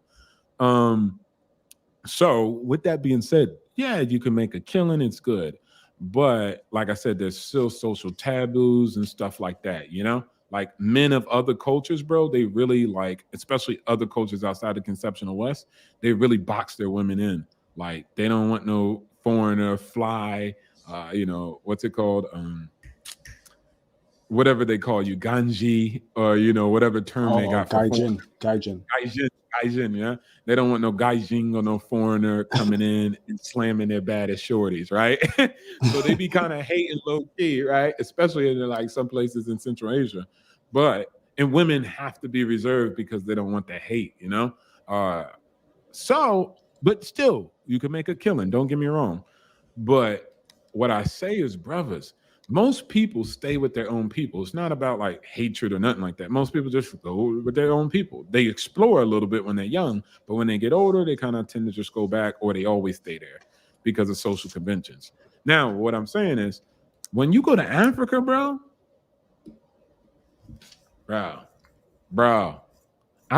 you put the pen down, and before the day's out, you got 100 matches, bro. Like, and that's just because you know you Black, and people in Africa are Black, so it's not a big thing. You know, they're not going to be social conventions where they go like, "Oh, you messing with that American." Like, it's not like that. Plus, you know, like I said, African countries tend to be very favorable to foreigners. They're not too xenophobic. So, with that being said, man, it's Ethiopia, you know, Kenya, South Africa. Man, what? Love is ridiculous. The way women are, you know, how they treat each other. You know, African families are vastly different. Yeah, about the way they organize, about the way they go about it. They're not really thoughts. And I used to like when I first got in Africa, bro, I was propagandized like a mug, right? So I was like, "Oh man, HIV, oh man, STDs, right? I'm in Africa."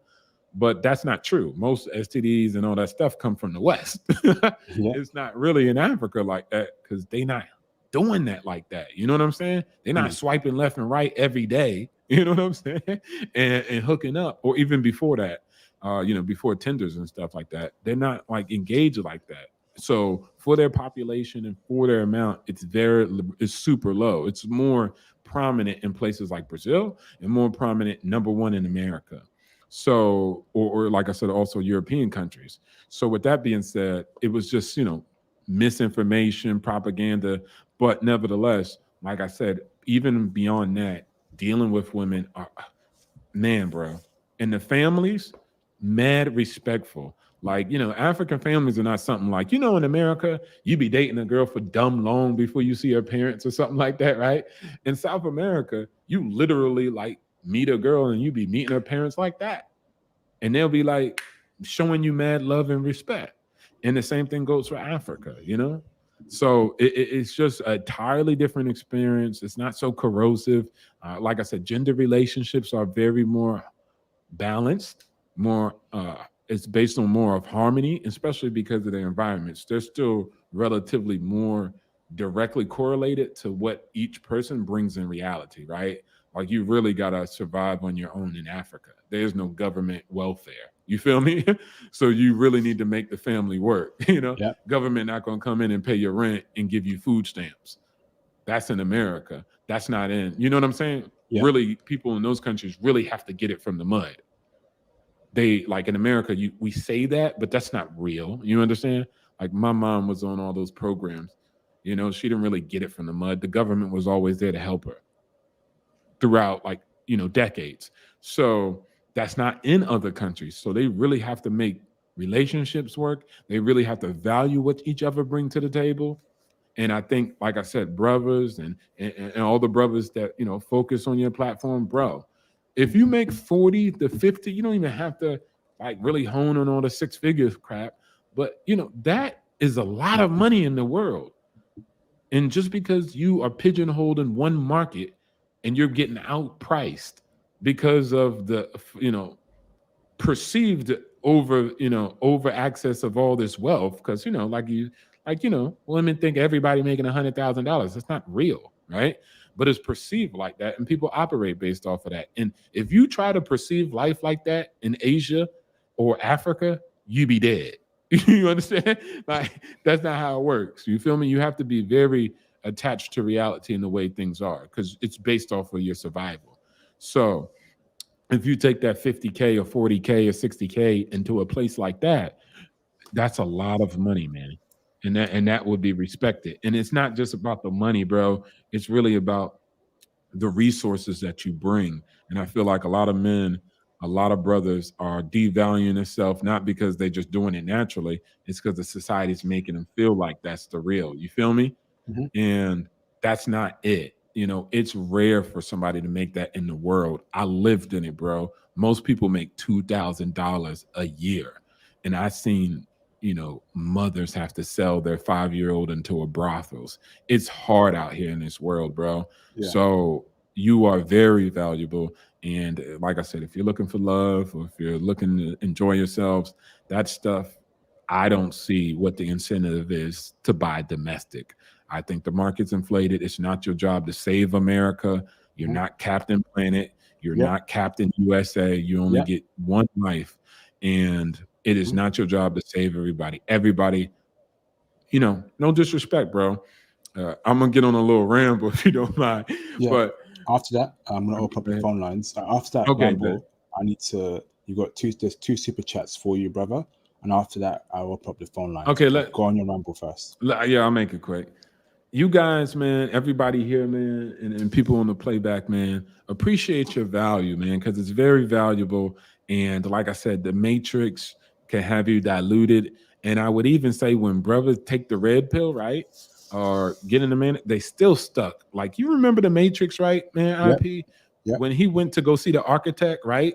Mhm. Neo thought he was out the Matrix, but he told him he was still in another construct, right? Yeah. And the next construct was the trap that you know, that number that happens to get out the system. They can't make it perfect. So some people get out and they still make another program called the Oracle, the Prophet, or whatever.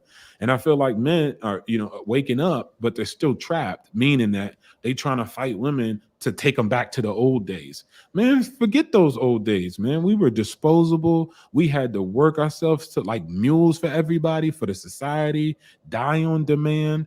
Like it's ridiculous. The obligations that men had were ridiculous, bro. And it's like today's a new day. Women have charted themselves a new territory. Men, it's time for you to do the same. It's time for you to write your own terms. There's massive amounts of women in the planet. And if you even want something remote of the way old things were done, don't deal in that marketplace. The best fight that you could put up is not engaging or withdrawal. So I'm all about the passport movement. I'm all about brothers expanding their horizon.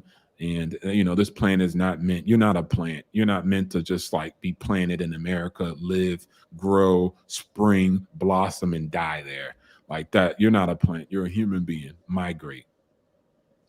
Thanks for that opportunity. I definitely agree with that. So the first super chat for you is from Kingu Kitsune. Thank you very much, brother, for the $5 super chat. He says, I have a question for Mr. Obstacles. Do I start small with rent houses or apartment complexes when it comes to real estate? Can you please give a quick answer? Quick, do whatever you're prepared to do. I don't want to pigeonhole you just in small, but if I gave like precautions, start small and then scale up to big if that makes you feel comfortable. But if you're ready to take on it, I've seen people in bigger pockets where guy was going to buy a duplex, and he ended up doing a deal for 350 units for apartment complex on his first deal. So he was just prepared. He was motivated, determined, and he did it. But if you want to, like I said, take your time and ease into it, then start small and scale up. Thanks for that, brother. The next super chat for you is from James G. Thank you, James G, for the $2 super chat. He says, which Asian countries do you see as a future? Man, I know y'all going to hit me over the head with this, but I'm going to be honest, bro. China is doing it. There's a lot of propaganda that's, in the West about it. So I lived there for a long time, not just like, I went to a karate tournament. So Asia is coming up. It's 60% of the human species. And then if you follow up after Asia, if India gets itself right, India will be right behind trailing. And then you have emerging Asia, Singapore, Taiwan, South Korea, and Japan. Thanks for that, brother. Yeah, I'm gonna have to speak with you about that personally as well, because there's a lot of things about Asia we need to discuss. And in fact, brother, we need to be having frequent live streams together, because you're well traveled. You have a lot of intel regarding business worldwide. But I'll get in touch with you, opportunity, and we'll see what we Yes, can do there. sir. Collabs So, all day, brother. brothers, I hope you've enjoyed the live stream so far. I am going to open up the call lines in a few seconds. I want to plug in my social media platforms, and I want to make an announcement here. The Discord server is coming. I'm setting that up, so that will be a great platform for brothers to interact, business wise, traveling, etc., etc. So watch out for that. I do also want to say. I appreciate the super chat so far. Thank you very much for the support, brothers. If you want to support even further in this live stream, please send through a few more super chats. The Snapchat's coming, and the one-to-one consultations are coming as well. Give me time. I've got to sort out a few processes on my end, because it's not easy to be doing that because of whole different things involved. So here's my Facebook group. If you're not in the Facebook group, you're missing out. You're missing out. So here's a Facebook group. Join the Facebook group right now. We speak about traveling, stocks, crypto, intel regarding foreign women. Join the Facebook group, brothers. Here is my Twitter as well. I strongly suggest that you brothers should follow me on Twitter. I post up updates on there, and it's also an avenue for you brothers to DM me any questions you have. If you want to set up a live stream with me, if you want to discuss a topic that I've mentioned in the live stream, or regarding traveling or anything, DM me right now before I start charging for answering your DMs or one-to-one calls. Brothers are calling me through Instagram. So, brothers, if you want to have that kind of conversation, DM me through Twitter, and follow me on Twitter as well. I'll be using that to push out the international passport platform and movement. Last but not least is my Instagram. Follow me on Instagram. On Instagram, I put out updates regarding what I'm working on, live streams, traveling, getting in touch with people. A lot of brothers DM me for Instagram. I normally have one-to-one calls with them while it's still free, and we speak about traveling. Brothers ask me for advice regarding Germany, Morocco, Colombia, Japan, and I give them all the intel. So I strongly suggest that you brothers should follow me on Instagram. On that note, I am going to open up the phone lines, and please be respectful to opportunity. Asking questions regarding real estate, and then foreign women that he's met abroad in his travels, and then we'll go on from there. So let's have a nice call-in session. So call in. Here is the link, and it is also now pinned. What's going on here? It's now pinned to the live stream.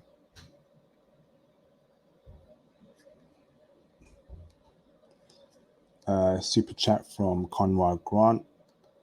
He says, thank you very much for your super chat, Conrad Grant, $2. Shouts out to Obstacles for real estate intel. Yes, thank you, brother.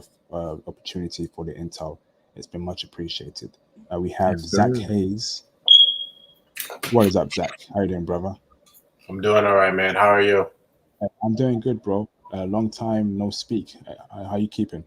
Doing great, man. Doing great. How are you? Obstacles to opportunity. I'm good, my brother. Great to hear. Yeah. So, I heard you guys discussing about, just like how women from overseas are on point, and a person like myself, I don't have Facebook, I don't have Instagram, and I don't have Twitter. And that's why I'm such a big fan of this passport movement, because I don't think I'm going to be able to find a woman in America that doesn't have Facebook, Snapchat, or Instagram. So, do you notice that a lot? Like you say, you were in Pakistan, correct? So, the women out there. Someone said something. No, carry on, Zach. Yeah. So, like, the women out in Pakistan, like, are they connected to any social media? Yeah, they are, but not to the same extent, because it's not leverageable, and then there's socials, there's social barriers. So no, not like that. Even the ones I knew, they were more like related to to American circles. So they're like, of course, biased slightly. But the ones that I met that are not rolling in those circles, that I met like in general pop, no. So you mentioned about real estate broker. You're getting into developing a real estate brokerage, correct? Yeah, a brokerage firm, not me, but the guy I know, he's wanting to open up a franchise. So I'm just going to be a silent investor. Yeah, because it's interesting that you mentioned that, because 2 years ago, I was playing basketball with Michael Phelps' lawyer, and I'm getting into the commentary industry. So, like, I'm trying to develop a brokerage for commentators, and you said that you mentioned about developing or get into brokerage for real estate. So that was really interesting. Sorry, hold on. Opportunity. Did you say commentary, Zach? Yes. Do you mean like commentating on sports and Yes. and everything? Yes, like that's what I'm getting into. Yes, I've been taking it seriously for probably within the past couple of months. Yeah, and I pay closely attention to, I pay closely attention to every word that comes out of you guys' mouth, and that's why when he mentioned brokerage, I'm trying to develop a brokerage, a commentary brokerage as well. So yeah. Yeah, that's amazing. We should link up. I would like to hear more about it. I'm always open to hear more about other ventures. Yeah. Do you watch, Joe Rogan, right? Yeah. Yeah. Yeah, he follows my uncle on Instagram. So, go on IP's former channels, because I'm not going to repeat myself, just because I feel like he doesn't, but yeah. Yeah, that's very interesting, Zach. Reach out to me as well, Zach. I'm definitely interested in that, in what you're doing there, Zach. That's a great thing. I love hearing brothers making moves, especially in that kind of space. I know, Zach, you're a very intelligent man, and you will do very, very well. So all the best for you, Zach. And keep me updated on that as well, Zach. And again, you can call me on IG. You follow me on IG. So if you want to speak to me regarding traveling, woman, or any other things, Zach, let me know, brother. Of course, champ. You got it.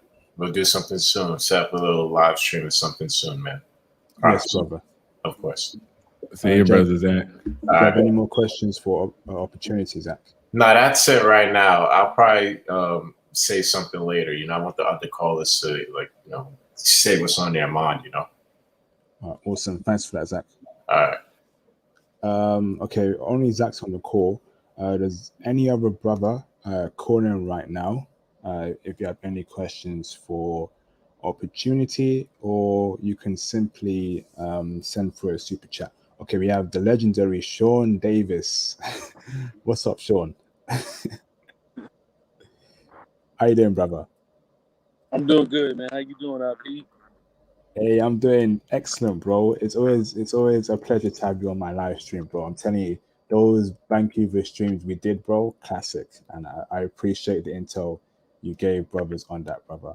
You're on the Facebook group, and I've been looking at your stock recommendations. Fantastic, bro. I can see you're into gambling stocks, and that's going to be very big in America because I'm based on my intel. A lot of states haven't accepted gambling laws yet. So once they do that, once all 50 states, actually provision the gambling laws, gambling Taking stocks a little will bit boom. to get to. Can you hear me, brother? Yeah, now I can hear you. I'm sorry about that, man. I was just saying how gambling stocks are the future in America. And you post a lot of gambling stocks in the Facebook group for brothers to invest in. So I'm very thankful for your intel on that, Sean Davis. Do you have any questions for opportunity, Sean? Sean, do you have any questions for opportunity? Yeah, I got a question for obstacles or opportunities, bro. Okay. I just wanted to know, have you run into any issues with the IRS coming in, finding out about you owning property in different parts of the world? I've talked to several people who are Americans or expats in different countries, and I've heard the same thing that the government had found out through some banking information. I don't know how exactly, but they came after them for taxes because of the fact that we pay taxes based off our citizenship. And I don't know. I don't know the exact amount, what it is, if the amount threshold is beyond like 250 or 300,000. I don't know. Have you ever heard anything like that? So for me, I don't know who those, everybody's tax situation is specifically based off of what they're doing, right? And a lot of the times people might not have the appropriate CPA that knows what to do. I mean, I don't even pay taxes in America, not only on my earned income, but not on my rental income and not even on my capital gains. That's all about tax strategies. Now, as far as my properties overseas, they can't be taxed depending on what they're actually being taxed, if they're being taxed in the originating country. So there's no, double taxation type of, situation going on. But most of the time, like I said, it depends if you're making money in that country. But even in the, real estate is a sector that you don't pay taxes in the United States of America, let alone overseas property in places like, like I said, Tanzania, etc. So it's all about that person specifically. I know people who own a lot of property in real estate, right? And they pay taxes on all of it because, like I said, they don't have the proper CPA. They have somebody who maybe they've been dealing with, right? Family CPA, maybe a business CPA, but they don't say, okay, well, Bob, you're great, but I need me a real estate CPA now, right? I need him to be, tax code is very extensive, right? So I don't, once again, pay taxes on my W-2, don't pay taxes on my rentals, don't pay taxes on my capital gains out the market because of my tax strategies. And the same thing goes for real estate. So that's why I say to most people, never get cheap on lawyers and CPAs and tax advisors. Those are CPAs, kind of. So that's where people decide to get a little cheap, right? They're like, oh, I can do TurboTax. You feel me? So let me do TurboTax versus paying for this guy, or like I said, going to find out the best. I'm just going to deal with somebody who somebody referred me to. And I don't do it like that. Those are the people I tend to spend the most money on because they save me the most money in the long term. So once again, I haven't had eye problems. They probably had problems because of their tax strategies and how they decide to file on specific things, whether it was gains and how that property was purchased, how that money was moved. Was that money moved from something they sold, like a property, right? And they got charged capital gains, and then when they put it into the property. So it's very specific. But like I said, CPA is the most important aspect that you want to deal with. A lawyer that's not only in the States, but also a lawyer that's in that country which you're purchasing that property, and then having both of them correspond with each other to facilitate a more conducive environment so you can mitigate potential risk. But once again, like I said, based off your citizenship, you really don't get taxed off of that. You really get taxed in America based off your productivity and your level of productivity. And Right. I want to add this in, because the tax thing, everybody, like, I try to move people from, how people say the two things you got in this world, taxes and death. And as you know, if you like Trump or not, he didn't pay literally no taxes because he majors in real estate. That's the real reason. But once again, taxes are things that you can mitigate. And that's why my strategy for brothers when they come to me is, let's reduce your accommodation if you're paying rent. Let's get you in a multi-property that's going to generate you money.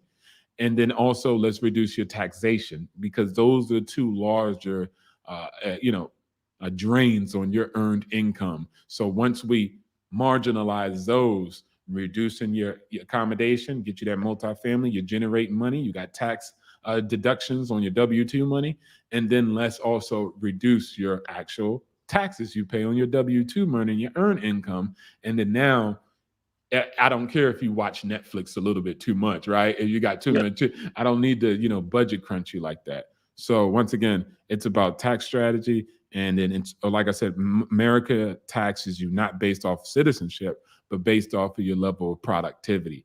And investors, it's called the cash flow quadrant. I explained it on my channel. But, people who are employees and then people who are self-employed and specialists, they get taxed the most. But big businesses, and then even medium and small businesses, they get taxed the most. But big businesses like Google, right? You're like, I'm not going to be a Google. Well, investors get taxed the least, even out of big business. So you want to get yourself in that quadrant and then utilize and leverage that quadrant to, like I said, mitigate. Even if you're still an employee, right, making earned income, you could move and reallocate your funds across the board. I got into real estate because I knew once I, like, let's say, liquidate my portfolio in Apple, right, I'm going to get charged 15% if I hold it longer than a year for capital gains, right? But if I have cost segregation from one of my rental properties, I can reallocate at least $25,000 from my paper loss into my actual capital gains and not pay taxes on my actual capital gains from liquidating my funds in Apple. So it's all these strategies that people come up with and that are there on the books. And it's basically there for kind of, YouTube, a guy named Tom Wheelwright, and he's a known global CPA. And I teach this stuff to people in Israel, and they look at me like, I run this shop and I get charged 50% tax. This is ridiculous. I said, get into real estate and then you pay no taxes. In Israel, they're like, no, that's in America, not here. I show them the laws. I show them the actual sheets, and they're like, what the hell? Because, like I said, real estate, the government wants to incentivize people to go out there and make a housing because they're not doing it. So it's always been a tax rule like that, and it's there. And like I said, everybody's situation is specific, but get yourself a CPA, do your due diligence, study about this, listen to people that are more qualified, hire people that are better than you in that, right? And then you wouldn't even worry about it. You'll sleep like a baby. Thanks for that, brother. Sean Davis, any more questions for Opportunity? Do you have any more questions for Opportunity, Sean? Or are you okay? I'm good. I'm good. All right. Thanks, brother. Stay on the line, and I'll come back to you later on, Sean. Let me bring in Kingu Kitsune. What's up, Kingu Kitsune? How you doing, brother? I'm doing good, sir. How about you, Mr. RP? Oh, sorry. Yeah, I'm doing great, brother. Thanks for calling in, Kingu. Do you have any questions for Opportunity? I do, sir. My question is, I did send like a super chat asking where do I start small with rent houses or apartments, right? I do have like a military background, like a VA loan. Do I use that with do I use it with a lender, or just go talk to my bank? with a Navy Federal? Like, where do I go from there? If I'm asking. Nah, bump Navy Fed. Don't mess with them. Don't contact them. I mean, I bank with them, so don't get me wrong, but don't get a loan from them. No disrespect to Navy Fed. Navy Fed, like I said, the lending restrictions. So you got the VA loan. You know it's no money down, right? And so you watch a couple of my videos and you'll see, because I should speak about it because I use the VA loan. The most important thing for you to do is house hack. Look up house hacking, bigger pockets, and I need you to house hack a quad, a multi-unit. Don't house hack. Don't get no dang single family with a white picket fence. Don't let the girlfriend, wifey sway you. Get a property that's going to generate income. You move into one of the units and rent out the rest to pay your mortgage. And the top lenders in America that I would advise you to go to is Veterans United. It's the #1 VA lender across the United States of America. They have great financing. They have a great platform. You just type it in on the Google, Veterans United, and they have great programs all the way down to the realtors. Now, what I would say though is I'm gonna give you some game right here, right? Use Navy Fed Realty Plus program.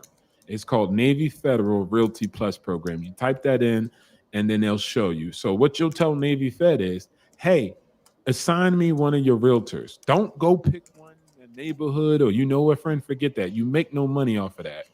Get the one from Realty Plus program, because by using them, you get cash back out of the deal. You don't have to get your financing from Navy Fed. All you have to do is use the realtor. So once they help you locate a property, let's say you buy one for $300,000, I think the payback is like $2,500. So after the deal's done, you get back $2,500. So you get paid to use a realtor versus you not making any money when you usually use a realtor, right? They just get the commission and you don't pay for anything, but still you don't get nothing from it. So use Navy Federal Realty Plus program, and then also use your VA loan, the house hack, and then also use the state program, where at the end of the day, if you set up the deal properly, your property will generate you money. And at the same time, will it generate you money? You'll be paying zero money to get into the property, period. You'll actually get money back. Now, they won't really give you the money. They'll try to make sure, you spend it inside the deal. But nevertheless, bro, veterans loan is the best thing out there. And just use it wisely. Use it to house hack, get a property that's going to generate. If you're not in the military, I tell you to go in the military just to get it. And remember this, I'll end out on this point. Your VA loan is not a loan for one-time use. It's a benefit you have for the rest of your life.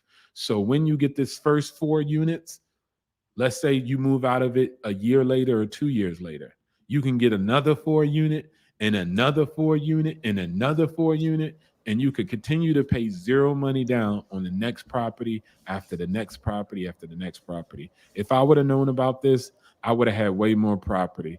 One lady on Bigger Pockets, she was a captain in the military, in the Army. She used the VA loan, and she ended up having over 1,500 different properties, all off of the VA loan. Damn. Yo.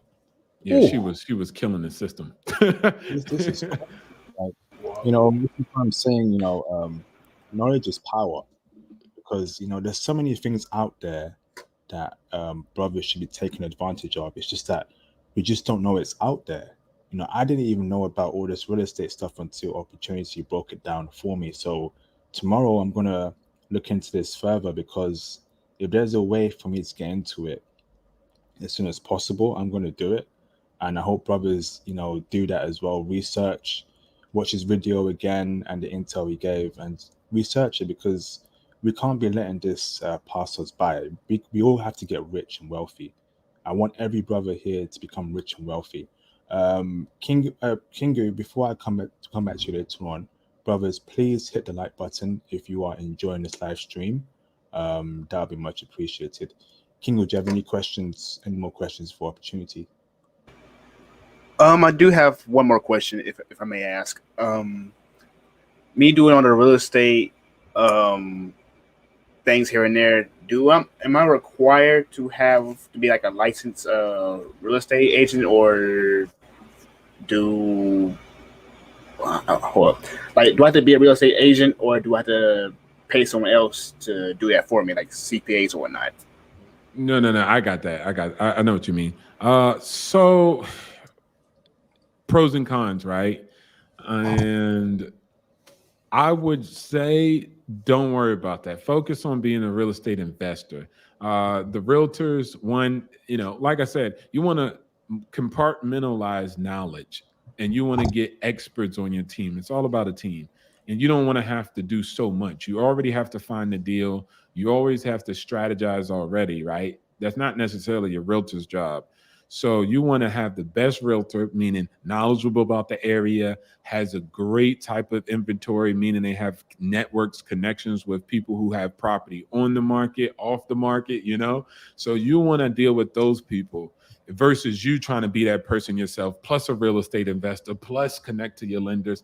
Now that's just too much, right? You want to have, like me now, I have a powerful lender portfolio, great lenders. I have a powerful realtor in Texas and in Georgia and Atlanta and different cities. So I have all my power team, and then they specialize in those markets, and I just leverage those people. Plus I leverage financing, and that's what it's all about in that cash flow quadrant from Rich Dad, Poor Dad. You leverage people and capital, and that's how you really make money, not your own time. So once again, you want to minimize your time and your involvement by leveraging people in a good way, and then leveraging capital. And then, like I said, using that realtor is the best way, building that relationship, solid realtor who knows about real estate investment, not just one who usually sells single family homes, but one who understands about real estate investment. They know how to deal with an investor. And then those are two different things, dealing with an investor or a home buyer. But don't worry about getting your license and all that. That's just wasting your time to do that. Let somebody else do that. And then honestly, there's another scheme once you get really knowledgeable where you don't even need realtors. You'll just go straight to the seller and you'll be able to get the commission from the deal. But that's like advanced knowledge. So don't worry about that. Just focus on, like I said, getting a great realtor, building a great relationship with that person, and then they'll do that due diligence and they'll do that work, and you'll do it with them. Make sure that double check them, right? And then also focus on the other, building out a solid team. So don't worry about that, and focus on a real estate investor. Again, hit me up, obstacles.opportunity@gmail. I'll send you the PDF. You'll have a great information, resources that you need to get knowledgeable. But brother, you have a VA loan. It's the most powerful financing in the United States of America.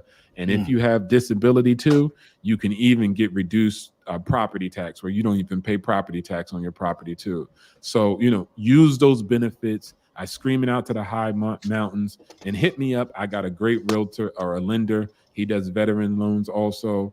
Damn. And it's all about us coming together, because if veterans come together to buy property, we can even buy apartment complexes with no money down if we do it right.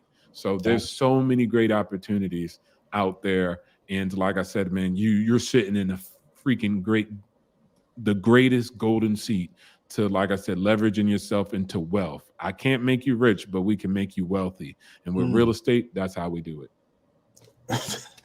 Hey, fantastic. Hey, thanks for that opportunity, and great questions, Kingu Kitsune. Thanks for that, brother. Let me bring in Thomas Demahin. He's been patient. What's up, Thomas? How you doing, brother? All good, man. Can you hear me? Yes, loud and clear, brother. Are you finding this live stream helpful? Yes, that's an excellent intel. I'm really interested in expanding my income. So yes, been very fantastic, educational. bro. I feel like so opportunity. Oh, he's dropped off. Jeez. Okay, we'll wait till he comes back later on. Let me bring in James G. What's up, James?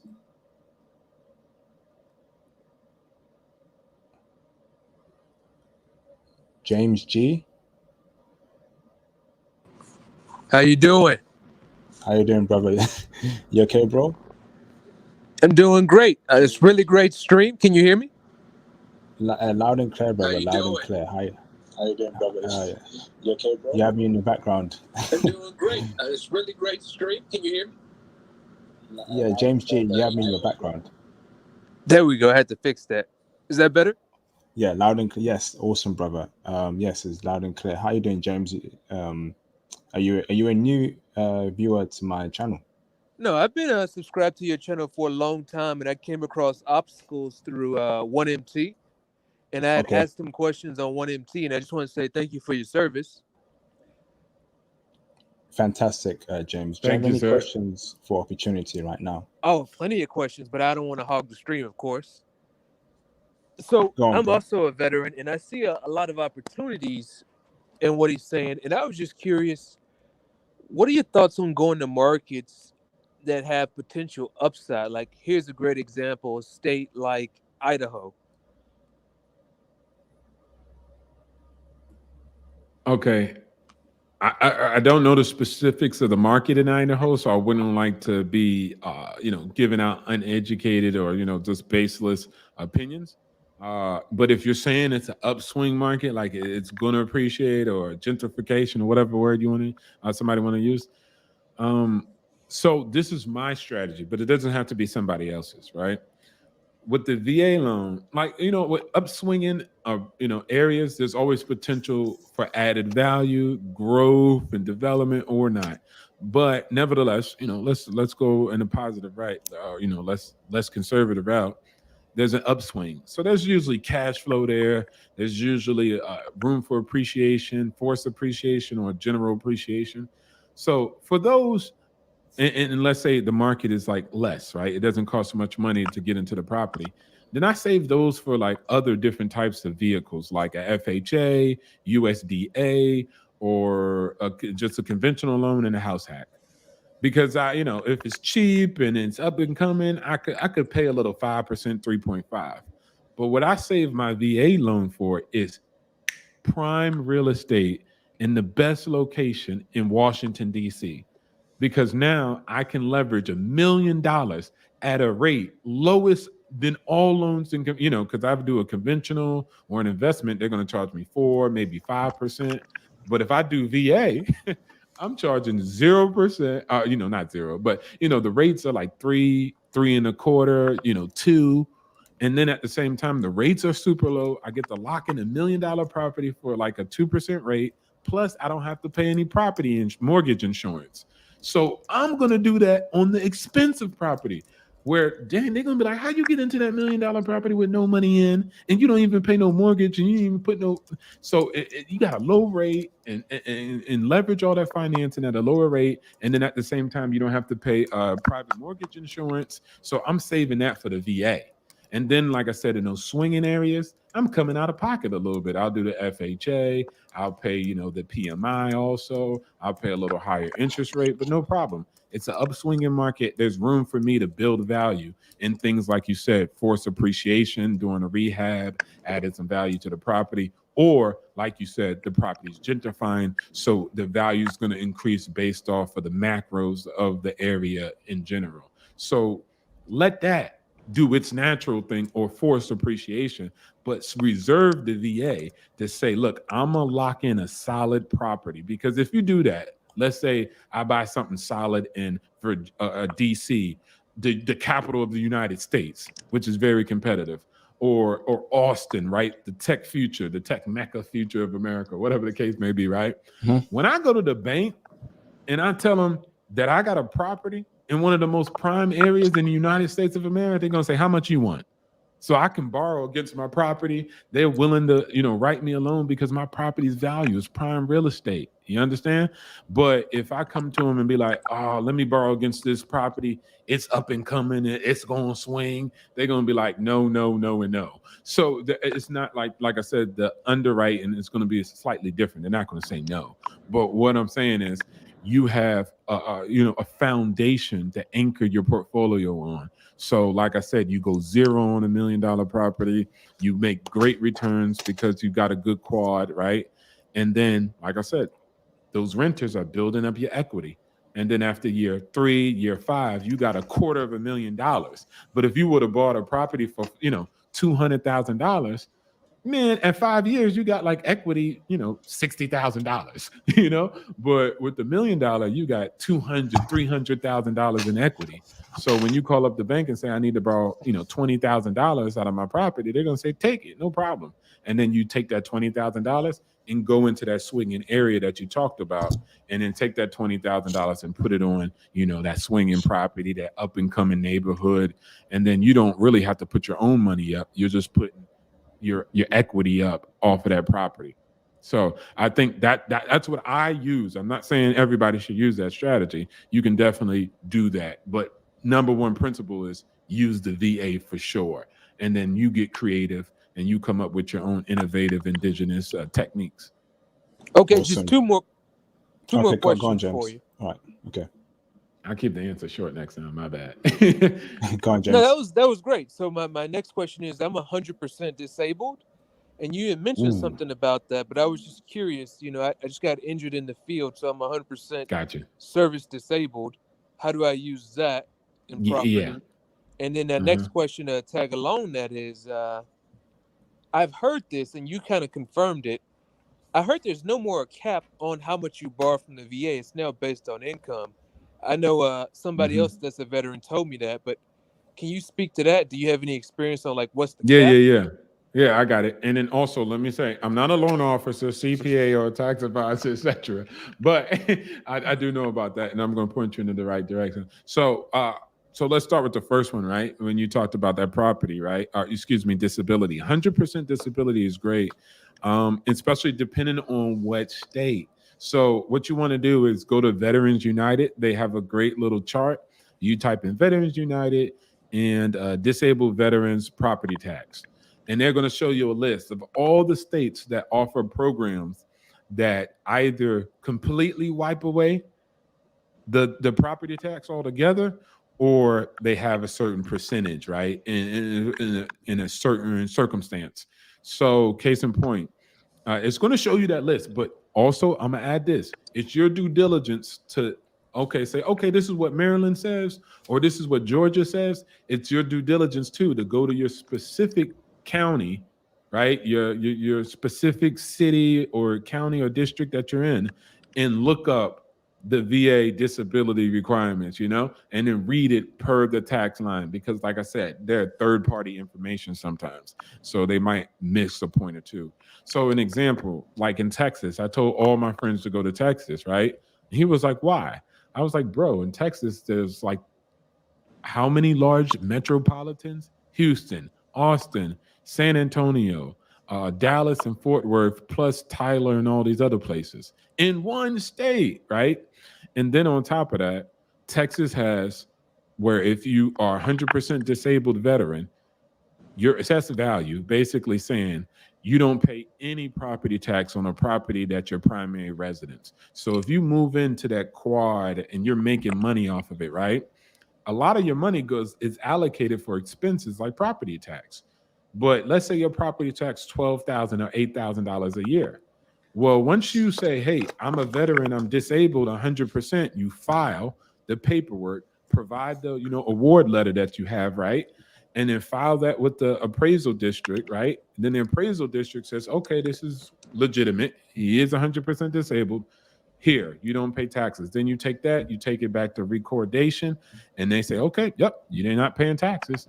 And then you maybe continue to file every year, or they'll keep it in the file, right, until you change. Whatever, it's like I said, specific on the actual district. So what that means is now the $8,000 that you had to pay in property tax, yeah, you can put that money in your pocket now. So now you have more cash flow available because you pay less expenses. So you're killing it now in comparison to other people. You're like, man, I had to pay, $12,000 on this property for tax, but now I don't. So what does that mean? $12,000 in your pocket. $12,000 that you get to reinvest into your property, whatever way you set it up. So that's the great part about being disabled. And like I said, Texas has that for disabled veterans, and other states do too. But you have to, like I said, just look it up and they'll tell you how to go about it and what that is. So you got to be careful too, because when I went to Chicago, I was like, oh man, yeah, 100%, we don't pay no taxes. But then when I read the fine print, it said if the property's valued up to $250,000. So if I bought a property who was assessed value at $500,000, I can only go up to $250,000 that was tax free. They'll tax me on the other part. So I thought it was all of it, but you have to be very, attention to the detail. My bad. Thanks for that, bro. Okay, all right, thanks for that, James. Great questions, James. So let me move on to the next caller. Wait, what was there one more that I missed? Okay, never mind. No, I think that was it. It was so let me bring in Mr. International, then I'll bring in Thomas Demian afterwards. Mr. International, what's up, brother? Yo, can y'all hear me, man? Loud and clear, brother. How you Yo, doing? all right, that's great because I'm down here in my basement, the studio and stuff like that. You can see in the background and stuff.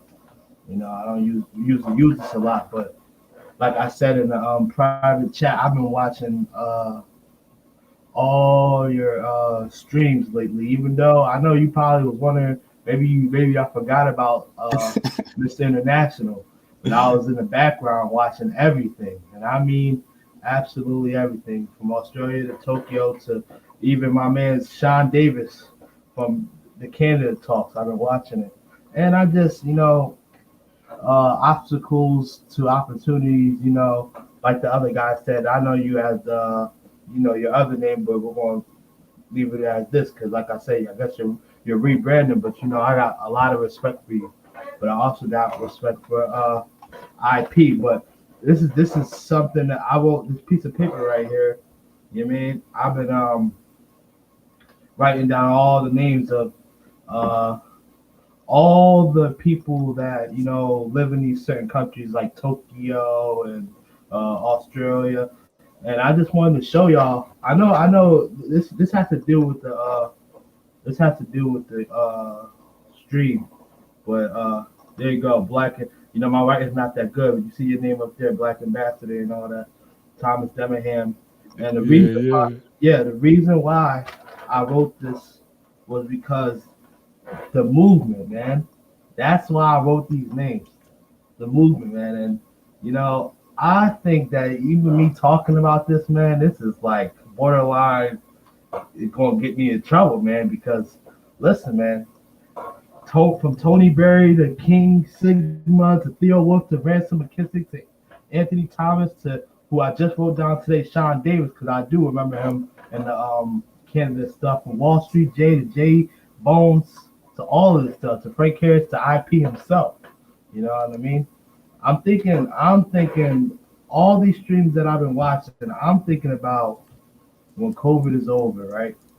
And we finally start doing what we've been talking about, man. And that's why y'all inspire me. Look, I'm not no social media guy. I'm like Zach Hayes and stuff, no social media stuff. But like I live a good life. Besides that, I'm not into the social media stuff, but y'all guys, man, this stream in particular and the previous streams, every time I'm watching the stream in my house, I can't write no comments or nothing down. I can go down. I'm downstairs now. I can write comments and stuff, and I'm like, man, I hear all this stuff, and this stuff sounds good, but we gotta take action when all this is over. We gotta actually do this because this is a real movement, and this is the benefit of everybody. I mean, and obstacles to opportunities. What I see you in, man, you're like the brains kind of this stuff, like the guy that's going to help us with the legal jargon and also help us with where you at right now, Israel, if I'm correct, right? You help us, with going to Israel and extending and stuff like that. So that's why I popped through. I popped through because, man, and IP, I know you're listening and stuff. I popped through so we could talk about also this live streaming about investing in just general stuff, but just like to let people know, you feel me? Like this isn't no joke, you know what I mean? IP, you didn't hear from me for a long time, but just for the fact that I know about the Australian live stream and all that type of stuff means that I've been watching, and I just want you to know, like, man, all the names that I raffled off, this paper is wrinkly, this paper is messed up, so that means that I used this. I did this like a week ago, 2 weeks ago. Like these names on this paper are more than just names. They're as you let's just say, just like every country, they have rankings and stuff like that. And man, y'all guys on this paper, y'all the rankings, y'all people that, you know, me, I'm 22 years old. I know I look like I'm 36, and that's the American way. You know what I mean? It tears you down, man. It messes you up. But I'm up there Damn. with them cats that you know, all the young cats that are up here. And I'm gonna get younger by all the stress-free situations that I'm gonna endure when as I travel and stuff, and it's gonna enlighten me. And you know, it's like the fountain of youth. Travel is like the fountain of youth, and Right, bro. Do you have any questions for Opportunity? Or um, is it just you stating your thanks for the platform, which is fine with me, bro? it's I'm gonna ask him a question after this, but it's more than just the things. Like I said, IP, all these names on here: Frank Harris, Tony Berry, Phil Wolf, Ransom McKissick, who just on like these names that I'm naming. I just want to like Jay Bones. Jay Bones is always on the stream, and Thomas Debenham. They're always on every stream, and they're, you know, serious. These staples to the movement. IP, you know. These staples, like, you know, like Thomas Debenham's in London, right? Yeah. Tony Berry's like, I think in Seattle, but you know, he was in Tokyo, or whoever's in Tokyo. Like, there's certain people that we need to, you know, this is a movement and it's going to start, man. And yeah, brother. And yeah, the Discord server's coming soon, which will definitely help everyone. So there'll be like an investing section, a travel section, a job section, a foreign woman section, and we have like different categories of foreign women. So countries like Germany, Spain, Morocco, Japan. So watch out for Croatia. that, bro. I know about all of them. Hey, IP, I know I'm not trying to interrupt you, but I know about all of them. I've been here from the beginning with you. Yes, I've bro. been here from the beginning, you know, and like I'm bringing back the phrase IP. Come on, I know you're gonna laugh, IP, but I was the first one to say it. Honestly, it's the truth. Hey, yes, bro. And when all I'm trying to say is, you know, I came on here for a little bit, you know. I sold my iPhone, whatever, all this stuff like this. You know what I mean? I don't mind saying that. I can look into the camera. I don't care how many people are watching this. This is bigger than technology and stuff. This is like, you know, the one thing that I liked about obstacles, the opportunity, what he said, retreat. What'd you say? Retreat and support. Retreat and what'd you say? You practically live to fight for another day. And man, that's a serious thing, you know. Let's invest. I know. Yes, I ain't gonna talk you up, man. I just had to say something, you know. Hey, I know you're excited, bro, but I got to bring in other callers, but I appreciate that, International. Stay on the line, bro. Hey, IP, can I say one more thing, man? Make it quick, though. Make it quick. I just want to say, man, like I said, I've been watching. There's people like me and all the names that I wrote in this paper that are loyal fans, and this is a serious movement. And IP, this is serious. You're the leader, man. You're the leader. And yes, bro. I just want to say, like, even when you think people are not watching, I know my name popped up in the private chat or something. You probably, oh, snap, Mr. International, where the heck has he been at? I've been right here watching and learning. And I'm gonna invest. I'm in America. I'm gonna invest and leave America one day. Yes, bro. Yes, bro. Appreciate it, bro. Hey, join the Facebook group, Mr. International. Are you part of it already? Yeah, I'm not, because I had Facebook took it down, but I seen Instagram and all that, and I'm just know that I'm always paying attention, man, and I'm always here, and I'm one of your generals, man. And this is serious. This is not a joke. This is for the enlightened ones, and we're enlightened, man. Yeah, bro, we need you on that Facebook group. So if you can make a Facebook, put your picture on there, and join the Facebook group if you can, bro, that'd be great. But if not, I will, bro. I will. All right, awesome, bro. Let me put you on mute real quick, and let me bring in Thomas. Later, everybody. Later, man. Take it easy, brother. There's a few super chats here. Let me read it out. So we've got a super chat from Japan Styles. I'm a veteran. Please put his info in the chat. So Japan Styles, I put down Opportunities info in the description box in the video. So his email address is there, so you can email him directly. It's in the description section of this video. Again, but also thank you very much for the $5 super chat, Japan Styles. It's much appreciated. Another super chat from a consistent supporter, Conrad Grant, $2. Thank you very much, Conrad Grant. It is much appreciated. International Passport, thank you for the intel. You're welcome, brother. Okay, so let me bring in Thomas Demahin. What's up, Thomas? What's up, man? Can you hear me? Yeah, so, yes, bro. So we lost you there, so I had to go on to the other callers. But everything good? Yeah, man, all good, man. How are you? Hey, not bad, brother. Not bad. Ask away if you have any questions for Opportunity, brother. Cool, fam. Opportunities, man. Nice to meet you, and thanks for this wonderful intel, man. One question I wanted to ask you about is what are the laws and regulations when first getting into stock in retail? No, stock in real estate. What like the laws and regulations? Wait, you said stocks in the States? Yeah, stocks in the States. Yeah. Are there any like regulations you need to know before getting into investment in the States?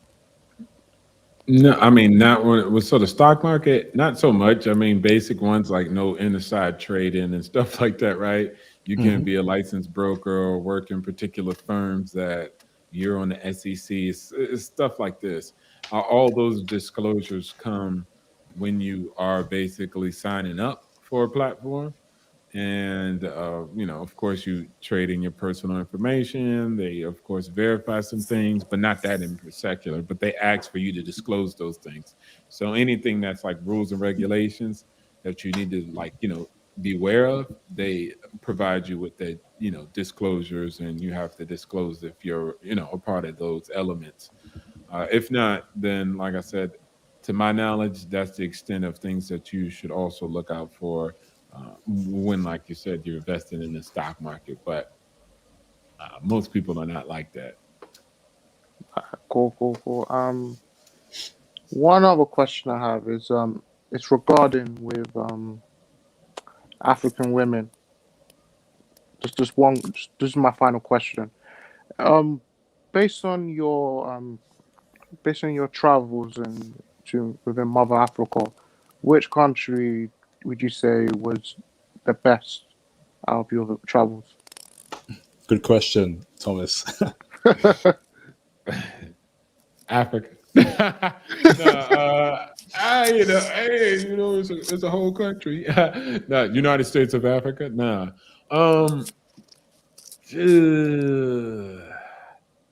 don't usually like that. I always gotta keep it a buck.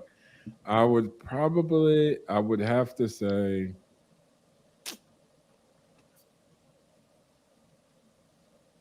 that's a hard one. I don't want to be I'm gonna keep it funky. Ethiopia. That's a Ethiopia. good one, pal. I know, right? Ethiopia, but no disrespect, Uganda, Kenya, and South Africa. So yeah, but if I just had to, pick one, then it'd definitely be Ethiopia, because jeez. Yeah, man. Phew. Yeah. Ethiopian women, Ethiopia. Ethiopian women. Mm, And I like the culture. I like the culture. I like the customs. So Ethiopia is definitely high up there on the scale. But like I said, on parallel with that, Kenya and South Africa are definitely there too. But yeah, that's great. Ethiopia. Thanks, man. But thanks No for problem. the. Thank you. And another sleeper, man, Djibouti. No, for real, that's a sleeper. Most people don't know about Djibouti.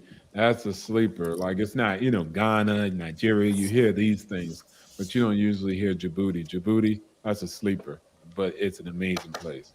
Amazing women. Cool, man. Well, thanks, bro, for the educational videos. Very helpful. And IP, keep up the great work. We're booming, fam. Thanks, fam.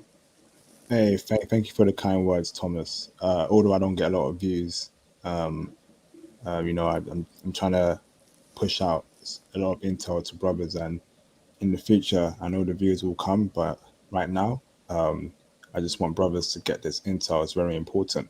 And while you're still here, Thomas, so opportunity, both me and Thomas are in the UK. I'm assuming we're both interested in UK real estate because we live in the UK. Opportunity, do you have any? How can we start? Okay, well, how do I rephrase this? How can we start getting into real estate in the UK specifically? And do you recommend any tips? This is mostly for us UK brothers because we're not in America, so different laws and regulation would apply. Yeah, most definitely. Man, so definitely, I got into real estate in the UK because I was just trying to diversify myself. Like I said, I want to be in all the continents, even though Eurasia is one. But I definitely wanted to be in Europe, some shape, form, fashion. So I thought about the UK, one of the most powerful empires, even though they got some issues, no doubt. In comparison, I moved towards there. Definitely, what I want to do is kind of table that. I definitely say development projects because, like I told you, you can pay as you go. If you go into a bank and getting that mortgage, that's an option, and then paying during installments is also an option. And one of the development projects I was recently looking at, it was really good because you could buy into it, like let's say at like $10,000 or whatever case, right? Make the math easy, and then as the develop increases in value, you can resell it before you even make your payments to pay, the higher value on it. It's ridiculous. So you buy it for 10,000, right? And that's like your down payment, right? But the property is really up for like, let's say, 60,000 for the property example, and then you pay your 10,000 and boom, and then let's say a year later you sell it for 90,000, you get to make the money on it. It's like ridiculous for that development project and how they had it set up. Aspen Wolf, but like I said, I got to do my due diligence on that developer particularly. So what I want to do is table it because what I want to do is maybe I can bridge something, get more information for you from, like I said, my point of contact who's heavy in the UK as far as investments. He's the one who put me on, and then he's going to put me on with a point of contact from the UK that basically runs his investments and puts them on to the right investments, whether they're developments or, like I said, added values or whatever. So let me get that information, and then I'll come to y'all brothers with it. So I don't want to give you misinformation or just lay up information. Just let me table that, and then I'll come back with the scoop. Thank you very much. Opportunity. You have my Instagram, so yes, sir. please, bro, get in touch with me through there or Twitter or if needed. Yeah. One last question from me as well. Opportunity. Do you think there will be a stock market crash in September due to the rising cases in America around the Delta virus? Because I'm not investing heavily at the moment because a lot of stocks are all-time highs and there's a lot of uncertainty regarding the coronavirus. There may be another lockdown in America, a national one. Should I be expecting a stock market crash or a massive dip in September? No one I knows. don't. Yeah, like you. Hey, for me, I'm just a long-term investor, so I just put my chips on companies that I believe they're too big to fail. And I know geopolitics, and I know America, like it's bummy. I mean, America doesn't have a lot of good companies left, right? That create value, like I mean, real value products and services, and especially products. So the only company really there is like Tesla. Apple is basically a drop ship company. All the product is made in Asia. Same thing as Amazon. Amazon's just a drop ship company, right? All the product is made in Asia. So there is no really, economics there. Whereas not necessarily those Asian companies, bro, all that stuff is made in Asia and they sell to themselves. So once again, they have the market and they have majority of the supply chain. And so America's in a sucky situation, and the only company that produces anything of value is Tesla, right? solar panels, EVs, batteries. Now they're vertically integrating, building out factories that this is the first time you've seen big factories in America, right? Being built. So, I mean, that's how revolutionary they are. And the government has to support them or they don't have any companies. It used to be Boeing, but now it's Tesla really taking the lead in that. So as far as, your direct question, like I said, my strategy is long-term and I'll just invest in those solid companies. But yeah, I understand what you're saying. And I believe there'll be some slight correction, but the market's been acting quacky. And I believe the American government has to stimulate the market. They're going to do that regardless, even if Bro, there is a situation with the corona. Hold up. Let me just say a super chat real quick. Shout out to Thomas Demahin for the £1.79 super chat. He says, big up IP and opportunity, great educational intel. Thank you very much, Thomas, for your super chat. I'm happy you've enjoyed the stream so far. I mean, so opportunity, right? There's two things on my mind right now. I am seriously considering going all in on Tesla, like selling all my other stocks and putting it all in Tesla, but that's very risky. So, I don't want to just rely on one stock because I'm a bit scared there. And I want to know your thoughts on that firstly. And I want to know your thoughts about microchip companies such as Nvidia, AMD, and Intel. Intel, I definitely won't look at investing in it because Intel, I've looked at their stock charts, their fundamentals, they've been stagnant and around the same share price for a couple of years now. So I'm going to keep away from them. But I'm looking at Nvidia and AMD, and I think there's huge upscale there, but I don't know yet. But so I want to know your thoughts on those two. So the first one was about the Tesla, right? Should we go all in at Tesla, sell all our other stocks and put it all in Hey, Tesla? look, I don't want you to be coming at me. Obstacles told me to go all in. But I would say, remember what I told you what my strategy was, right? I was about to sell off all my diversified portfolio, but not because I'm not going to be diversified, because I'm moving that diversified to Asia. Because I don't think there's nothing really to diversify in America with. Like, what am I going to diversify? A bunch of drop ship companies or distributors? So my diversification is going to be in Asia, but my narrow markets are going to be Tesla and Apple. And why? Bro, like I said, they're the last. It's almost like, you remember the space race with Russia? Yeah, I remember that. Yep. Yeah, I mean, that's America and with Tesla now. It's last company that's the frontier of innovation on a high degree. Besides that little, passenger ride that Virgin Galactic just did. But let's be serious. It's the last innovative company on a massive scale that's like I said, vertically integrated. Like Tesla really does have a patent on manufacturing. Like they're advanced and cutting edge. They have more software programmers inside their factories than machines and any other lined assembly line workers. So they're innovating manufacturing. So even that is a very patent controlled, sensitive technology and system itself. So they have massive layers of value that, like I said, honestly, the government cannot afford to lose. It's its last competing horse. And if it doesn't, then really what does it have in comparison to the world? China outperforms us in so many other tech industries, period, already. So Instagram's not number one. ByteDance is, TikTok. Huawei is the number one telecommunications. Not any. What we got? Sprint. Virgin. Like, come on, stop playing. So I mean, they're beating us in every category.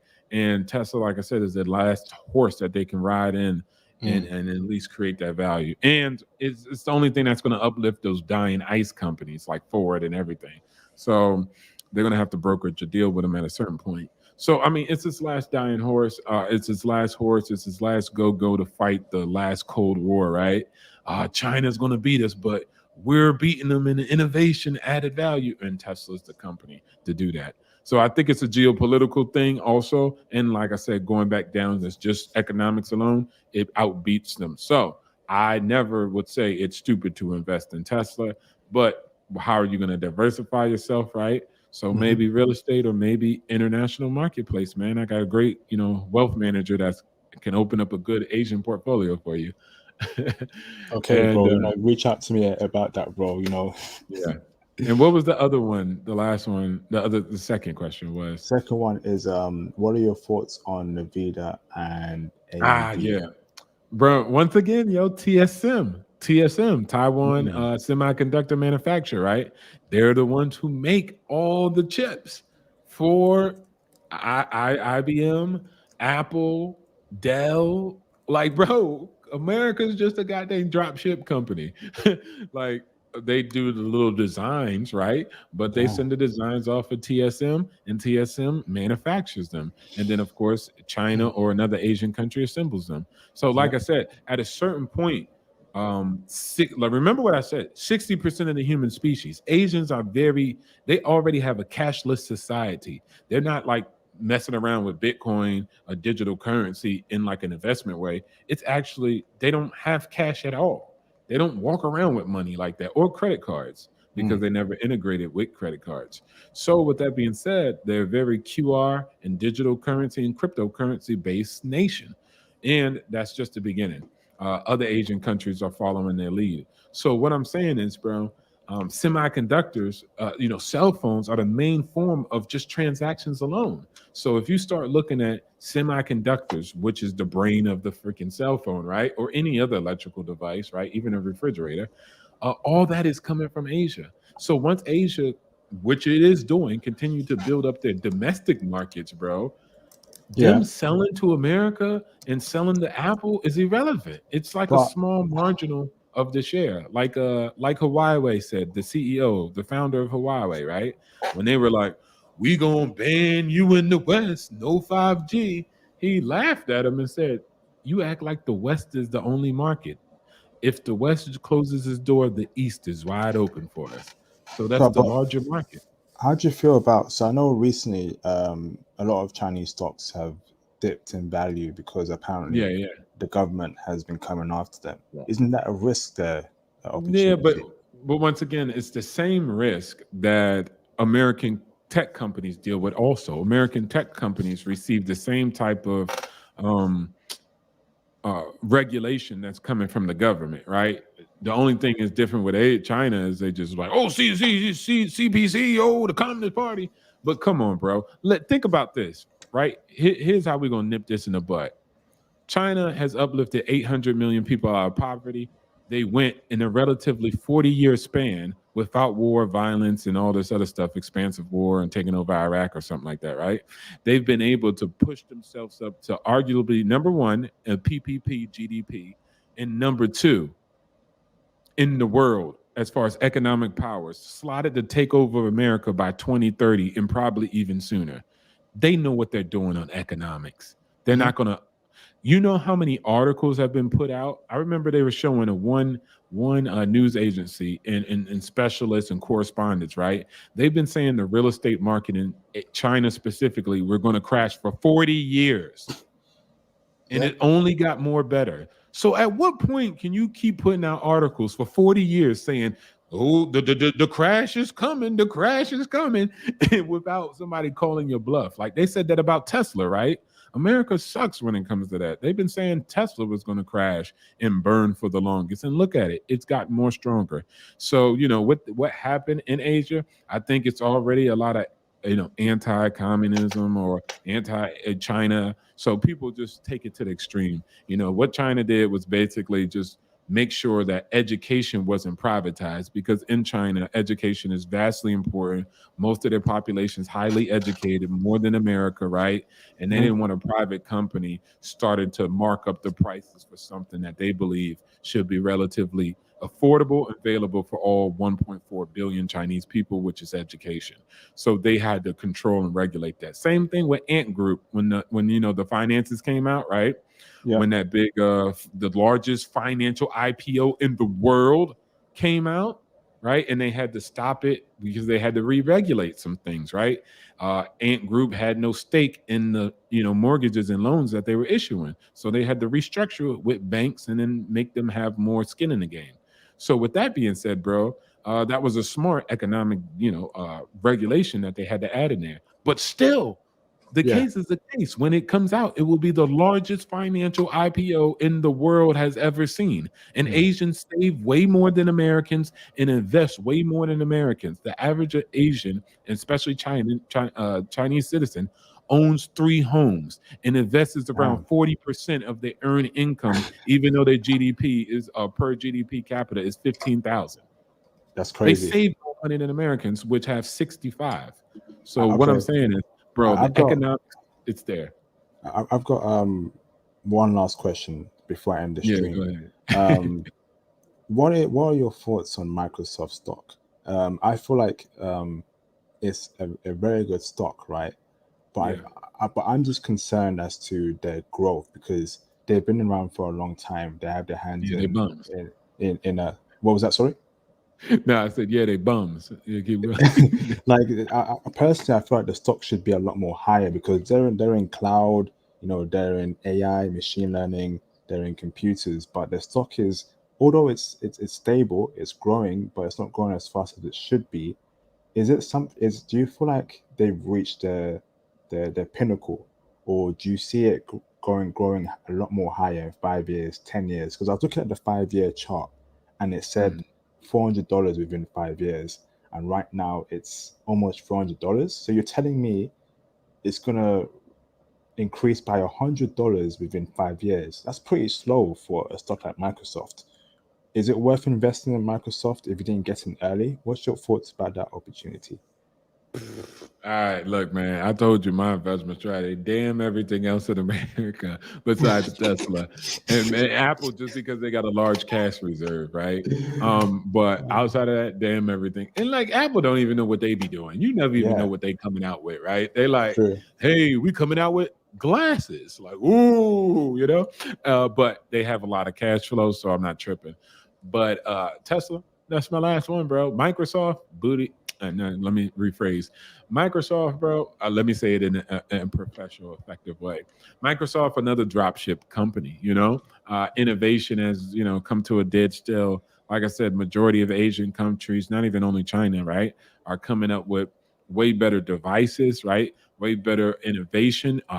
Asian countries, especially China, has filed the most IP patents in the world, right?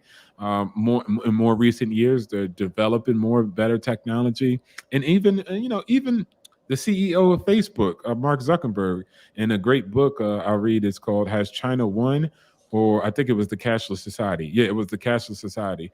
Mark Zuckerberg said, the platforms. I'm paraphrasing, but he was like, every time I look at WeChat, or I think it was WeChat, he said, every time I see a feature I like, I go tell my research design team that we need to add this feature to our applications, because their level of innovation has surpassed anything that American companies are doing by far.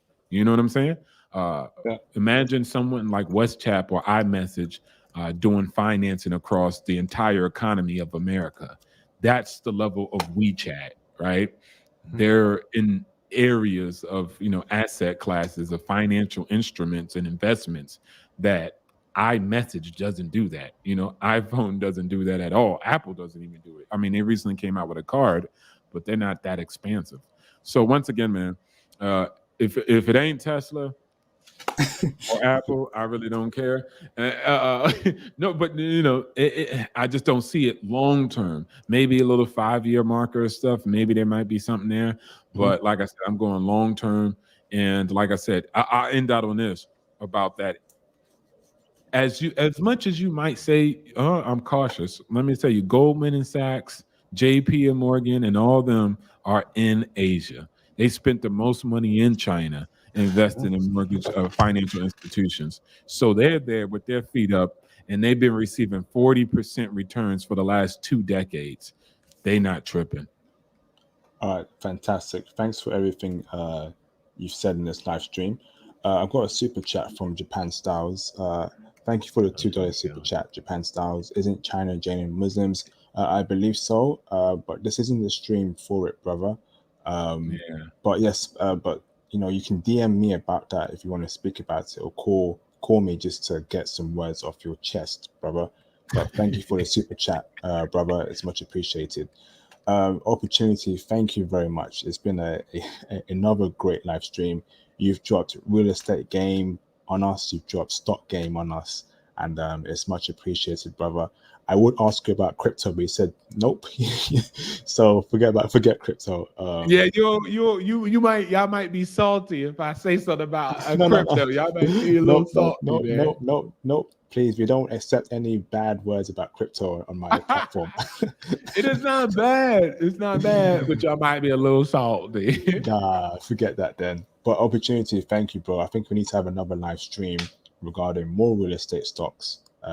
No, more real estate talks, sorry, stocks as well. And your travel adventure, you said you've been to a lot of countries. We need to know how the women are in certain countries, bro. So I will be Yes, reaching sir. out to you again, and maybe we can do a country like, have you been to Singapore, right? You said you've been to Singapore. Yeah, but it was a short time, so I wouldn't really want to speak on the women as a whole. I wasn't there long enough. My bad. So But countries, we'll speak at a good place. yeah, so countries that you've been there long enough and you've dealt with the woman there, let me know, Yeah. brother, and then we can set some live streams up frequently. So I'm going to end the live stream now, brothers. It's pretty late over here in the UK. I've got plans to do today. Ooh, I want to okay. thank. I know you got plans there as well in Israel, bro. I know all the women there in Israel love you, bro. No. In this conceptual West, man. I go to work, I go home, I focus on my money and building. Nah, Hey, bro. bro, Asia is my bro. future in Africa. So it's only Asian woman or African woman for you, yeah? Bro, that's it, bro. Conceptual West, be damned. I'm not trying to get clipped, bro. Me too strong out here. I don't want nobody to feel some type of way. Oh, And damn, I plus, didn't know in Israel. Oh, geez. Okay, yeah, bro. no, it's worse than America when it comes down to that. It's worse than America. If you could believe that's possible, it's worse here in Israel.